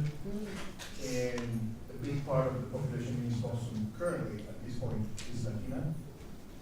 It's changing, as you know. And I was curious to know if you have already some ideas of how, in your art room, how do you make the space comfortable for those students to get inspiration from their culture, their families, and how would you encourage them to feel proud of who they are and how to bring that into their art?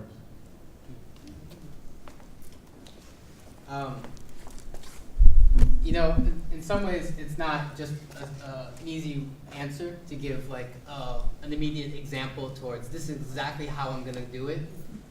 So much of it is diagnostic first, is digging, having them, because again, we can consider our students as students from this place, and then be like, okay, from my understanding of that place, I'm going to create a project that might help reflect them.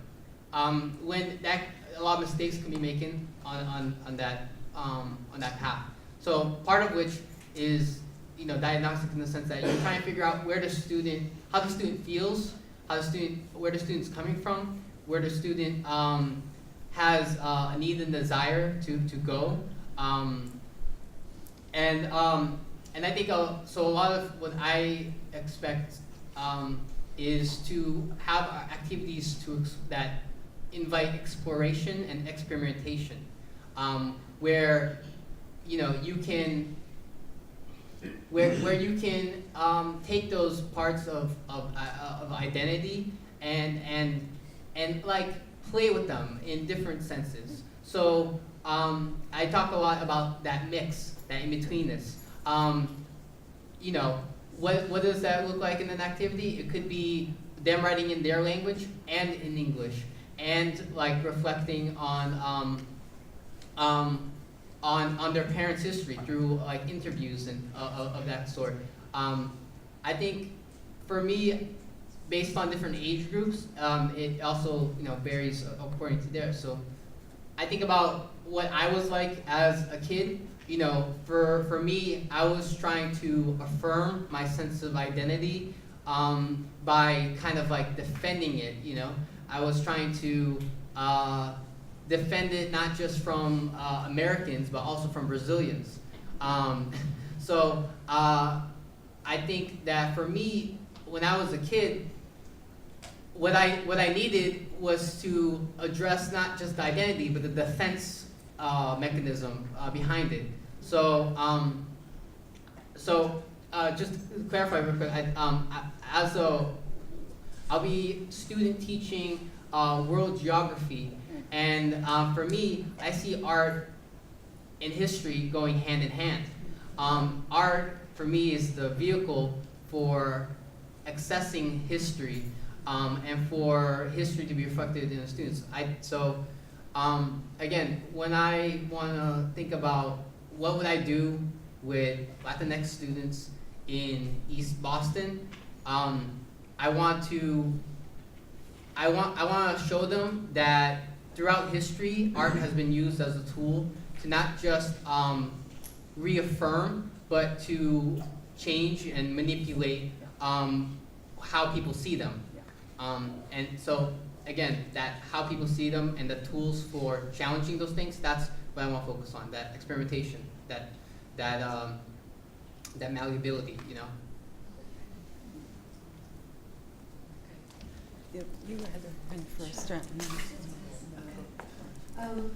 I kind of wanted to piggyback on your thoughts and your reflections, and again, thank you for your honesty and your voice and what we needed to hear. So thank you again for being here. As a white person working in a privilege, having lots of privilege and working in a privileged environment, I think it's sometimes easy to think that we're waiting for more people of color to come to our school, you know, to help make it seem more to make it more diverse, and those students of color have more mirrors for themselves. And then we can get stuck, I can get stuck in white guilt, feeling guilty about that, and that's a paralyzing place to be. So we all have to, and I'll speak for myself, I had to make a commitment to myself to what can I do now and not feel guilty that I am a white woman with lots of privilege, but how can I use my privilege and that power that comes to me by being aware of my own privileges. So there's a lot of personal work that we can all be doing that can really help that situation. Regardless if you're teaching children that come from privileged environments or children that are children of color, because working with kids that are privileged as well, or working with white students, you might think, oh, I don't have to do this work. But they're always going to have that privilege, and they need to be doing the work more than anybody else. It's not the job of people of color to do the work. They live it. It is our job. So that is something, and I'm happy, I don't want to take up space here, but I'm happy if anybody individually wants, I can share what we're doing at my school and what I've done that is trying to work on this. So. Can I just add something? Yes. So no, go on. So I kind of want to go off on what you were saying, Sure. because not only is it the work that everybody needs to do now, you're also doing a disservice to your white students if you're not doing that. Because what happens is that any sort of complications and reservations that you might have about race right now, or any sort of complications you might have toward educating students of color or working with people of color in any sort of way, is because our system wasn't set up to teach you how to navigate these spaces. So if we're not teaching kids from a young age to navigate through those spaces, all the uncomfortable feelings that you might have right now is what your future your students now and in the future are going to have. And as adults, it's going to compound. So it's not only a neutral thing, it's a negative thing if we're not working on it. But the only thing I wanted to add, just going off of the other bit, even the short, seemingly silly activities we did at the start, right? This idea of connections. The reason why I offered in my classroom, and Mariana and Gustavo took a couple of my classrooms, is to create a common language, a common space where everyone in the classroom, students of color, white students, privileged, non-privileged, they reach out outside of their fixed box identity, or what they, the preconceived notion of who they are that they bring into the classroom on the very first week. And that is very useful to me. I do it myself as well, right? Because it works in several levels and functions in several levels. One is that the students of color see that the white students have to come to terms with the fact that there are more than just white folks in the room, right?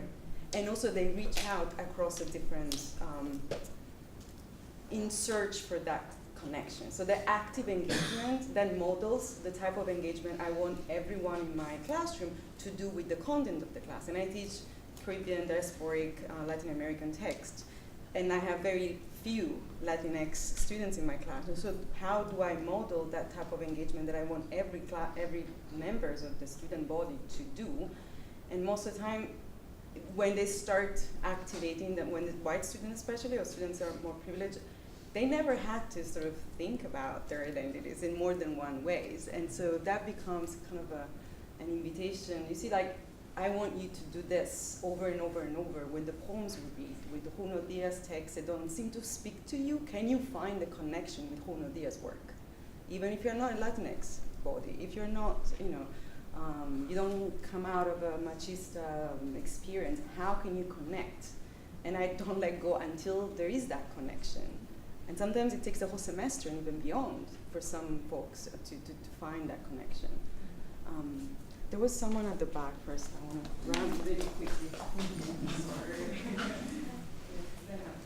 So my name is Mariana, I'm from Texas, and something that I've come across a lot is the statement that oftentimes teachers make, and it comes from a good intention. And so when you were presenting on looking at the colors with the different backgrounds, right, as artists, we're so able to identify the color and even the psychology behind each color. And so the statement that teachers often make that comes from a good intention is to tell a student, I don't see color, I treat all my kids the same. And when we realize that that is so hurtful to us when we are a color, it's like saying, I don't see the struggle that you have every day from the moment you wake up to the time you go to sleep. So sometimes those kind of statements of, oh, I don't see colors, I treat my kids all the same, but we're not all the same, and we don't want to be treated in that way, that we don't recognize our struggles. So with that said, for this question for both artists, are you guys continuing with this with your own individual projects to reach, like kind of what you did with the muds, to kind of bring this awareness of sometimes there's things that we say that are hurtful. You know, I know I have put my foot in my mouth plenty of times as a white, light complected Latina heterosexual, that things that, were innocently said, but were so hurtful. Just kind of where your projects are going with the community to kind of open up even more this conversation of things that are intended with a good heart, but are very hurtful.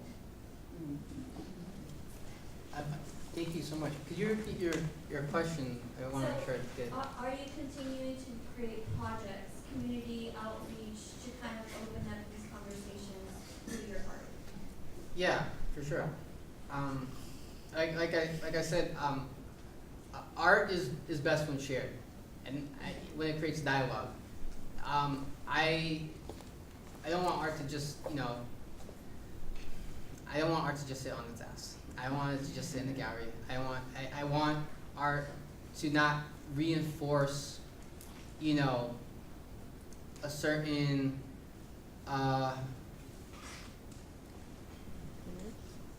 like.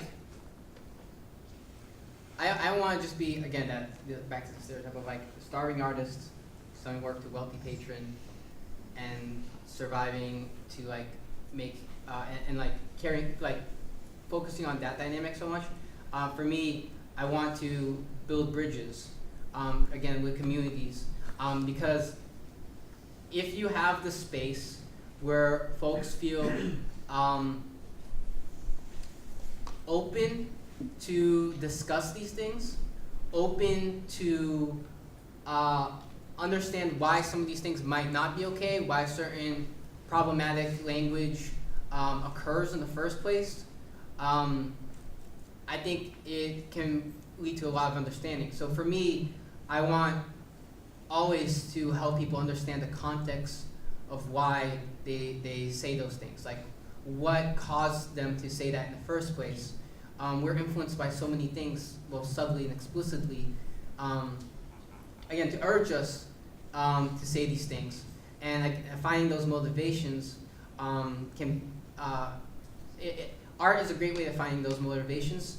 In some way, it kind of disarms people, When we find ourselves being in, like, let's say, antagonizing camps, we don't really make that leap in understanding and learning and knowledge, When we find ourselves in a similar camp, doing a similar thing, a process of pinching, or whether it's singing, the psychological effects of that communal work, of that is actually a powerful way of, again, disarming a lot of people's antagonisms towards each other. So I see community work exactly in this way and exactly towards the challenges I see. Definitely going to continue doing that, both with the Mugs project and exploration of other themes. So in my work, I'm essentially calling out America for a lot of things. And for me, when it comes to things like that, things that we say that might sound like they're well-intentioned, but there is this sort of hurt that comes after, I would do the same thing. We need to call each other out, and because that's what it means when you love each other. When you love the community around you, you're going to hold them to the best expectations. We don't expect our students to do the bare minimum. We expect them to always do their best. So when we know that there is a colleague that is saying certain things, we need to come to them from a place of love and call them out and say, we really need to work on this. You'll notice that there's been a lack of the word diversity in our presentations, and the reason why is because the word diversity has become kind of warped from its original intention. It's become an idea of diversity of bodies, but not a diversity of thought. And there's no point for me to have absolutely every single teacher that I've ever had in my life look exactly like me, but they're perpetuating harmful thinking that I would have had with any other teacher. I need to have different perspectives. I need to have different ways of thinking about a subject in order for me to really truly feel represented, because I am one of those in-between kids. I am one of those kids that travels in many different spaces and I don't know quite what to do with myself.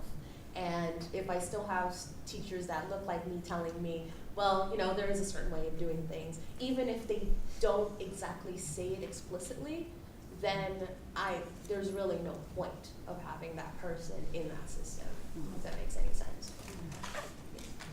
Yes. First of all, where can we buy your mugs? That's a legit question. GustavoBarceloni.com. All right. You got my name, just add the .com. But also, I'm working on my studio, and give me a month till I make more work. I was afraid you were going to say that. And then also, your translation, your sharing of the oath of allegiance, I'm sickened.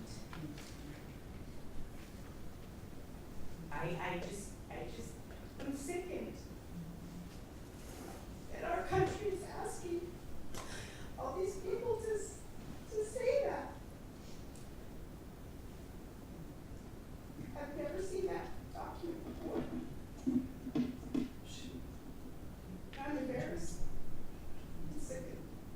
I'm so sorry. It's okay, do you want to come?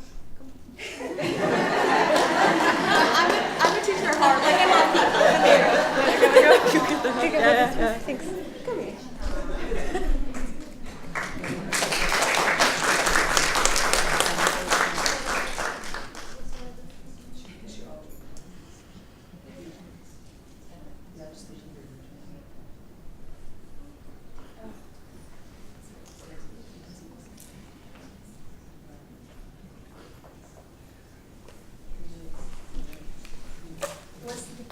Was that the original document? Yeah, that's what So, most of it.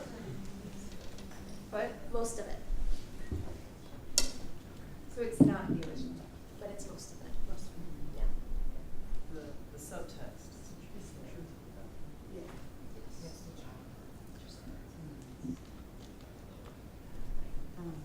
It's hard because most people don't even know which parts of the document are true or not. Because it's not something that natural born citizens have to ever come into terms with. We've never seen it. We've never seen it. Yeah. Do you know when that was written? This last iteration, I think it was 2016, 2011, or one of those two. I pulled it up, it's 2014. 2014? Okay. Yeah, by the way, so when you become a citizen, there are certain conditions that you have to be to like become a citizen. They're also, I mean, of course, very outdated, but not always enforced. But I find them funny sometimes because there's one part in particular that says something like you can't be a drunkard. You can't be a habitual drunkard. You can't be a polygamist.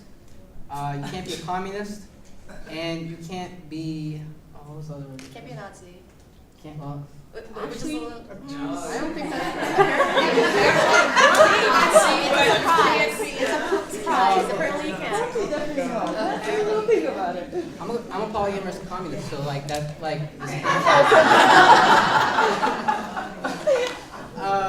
So the way like you decide who is able to be in this country and who's able to not be in this country, it's the language is there. The effect is what matters. We have a system that of language that reinforces what it means to be American, and that like seeps into us when we're going through these processes. Even after my mom went through this process, and I was lucky to be swept up with it because I was under 18 at the moment. I got my citizenship, double citizenship now. My mom says it was a miracle, which it shouldn't be. But to this day, we still don't. My mom has always been like, remember where you're from. You're not American. You're still Brazilian. And I think there's like a fear that comes through that, through those words. The fear that comes through those words is about like forgetting where you're from and mostly about like your family. The biggest fear though is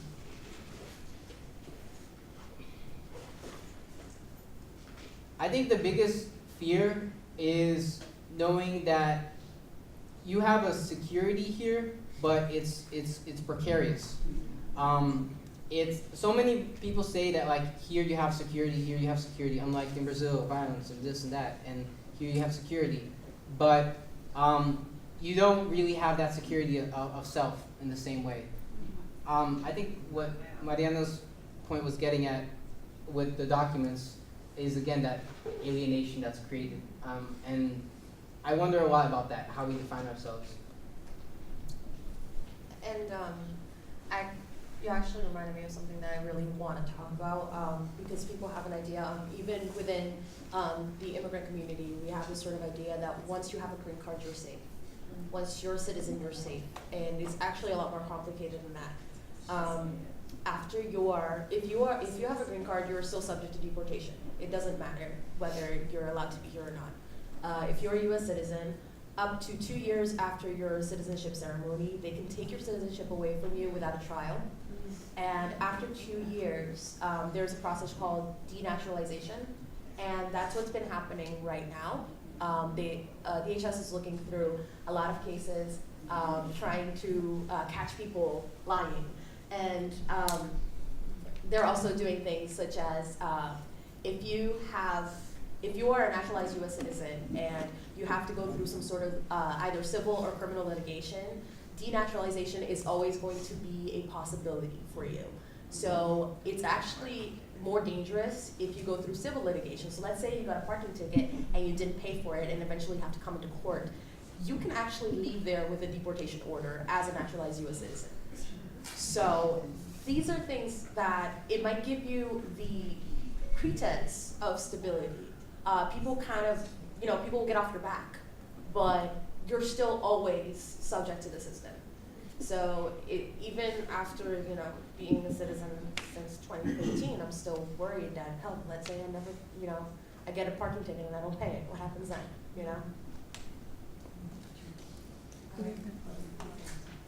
Hi, and I appreciate Julie calling us all out in this room, because the majority of this room is white women, and the work is for us to do to make a space for our students to have reflection of themselves and their culture in our classrooms, and not just to reflect it, but to create a space where that can be amplified.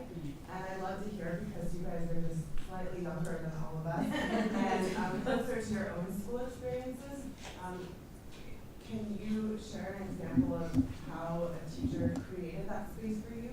Because we all work with children in this room, or if they didn't, share that as well. But I'd love to hear about how one of your teachers created that space for you to see that reflection of yourself, so we can incorporate those practices into our own teaching for both of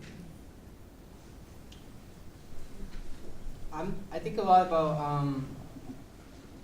text I've read, to be honest. That's the first thing that really comes to mind, because reading stories of people who have a similar experience, again, that transnational discomfort, that's what's been the most, the biggest like enduring like understanding of what it means to be me in a lot of ways. I think there's so many beautifully written experiences that need to be shared in classrooms, and we need to make that available. You know, whether it's the books in your library, whether it's authors coming in, whether it's, you know, how you start a lesson based on these texts. Oh, please read them. I mean, look up, like, ask us for them. I mean, like, there's a particular story about a Haitian immigrant who lived here in Boston area and talks about that in-betweenness. Marika taught about this and presented about this as well. And I actually read that a long time ago, and I don't even remember what the story was called. I don't remember what the story was called. I forgot what teacher told me about that story. All I remember is like certain words on those pages and certain ideas that resonated with me till this day. And I saw Marika, and she actually had the text, and I was like, that's it, that was the thing. And then, I mean, like, that is the effects that text had on me, and I think that's the kind, like, we need to, like, bring those stories forward. So when I think of all the English texts that I've read through school, I kind of think of them, they're either Catcher in the Rye or First They Killed My Father. So this either kind of privileged tragedy or this sort of really a sad kind of immigrant story kind of ordeal. And it's really upsetting because for a lot of people, they kind of live in between those two sort of situations. There are situations in which somebody has, whether they realize it or not, a lot of privilege. And then there's situations in which somebody, you know, they're happy to be here, but then at the same time they're not. And it's really, really tough when teachers don't have that sort of text to kind of feel it out and like have you kind of think about like, okay, do I like being here? Do I like doing that? And I think it's because we, natural born citizens don't like to think about what it means to be an American. They don't like it. They like the idea of American patriotism, but in schools it never really goes beyond that. We say the Pledge of Allegiance once a week, but we don't really think about what that means. In baseball games, we talk about, we hear the Star Spangled Banner, and we don't think about the history behind that text. And we don't think about who that person was as a person. You know, there was like this sort of, people were actually starting to think of the text critically because they were like, have you actually read the entire thing? Like, it's not great. Not great for people of color, it really isn't. And it's really not great for poor people either. So there's like things that we don't really like to think about. And because natural born citizens don't like to think about it, they don't like to add it to their curriculum. So if we get to a point where we start to reach out to natural born citizens to think about what it means to be an American. Do you like it here? Yes or no? Why? Why not? And really think deeply about what it means to be in this space. Unfortunately, because that's, people are generally self-interested, that's how it kind of expands to start to give a space for other people who are not natural born citizens to start thinking about being American, or people who are natural born citizens, but they've been treated like they're aliens for generations and generations. You know, it's really kind of sad, but that's kind of how it starts going. And in my school experience, I haven't had many people who really try to open up that space for everybody. One thing I want to add is that we can put together a bibliography for this group of texts that we were read, inspired by, and things like that. One quick suggestion: I teach a class called Immigrants in the U.S., which I think Gustavo took, and Mariana. We start by reading the poem. I teach a class called Immigrants in America, Literature by Immigrants in America, and the first text that we read, which totally be applicable in an art classroom, the poem "The New Colossus" on the Statue of Liberty. We read that one. Many of the students in the class didn't even know that there's a poem on the Statue of Liberty that has welcomed thousands and thousands of immigrants, and it's also a poem that can be read in many different layers. Like the immigrants, students will read it in a certain way. The non-immigrant white students will read it in a different way. So even that can sort of foster conversation. As a teacher, you don't have to tell them whether something is good or bad, right? You just offer it to them, and the text, if chosen well, by itself does the work of unpacking the different perspectives in the classroom as well. And that text, that poem is in itself, it's so symbolic, it's all in many ways controversial, read in a 21st century sort of setting. Give me the poor, the rich, right? And immigrant students will read it very differently than non-immigrant students in the room. And as a teacher, you just facilitate that conversation. That's what we do. I think we're down in time. So we'd like to thank Marika, Gustavo, and Mariana for their time and sharing today and for educating all of us. You've given us so much to think about as we prepare this summer to go back to our classrooms in the fall. Thank you so very much.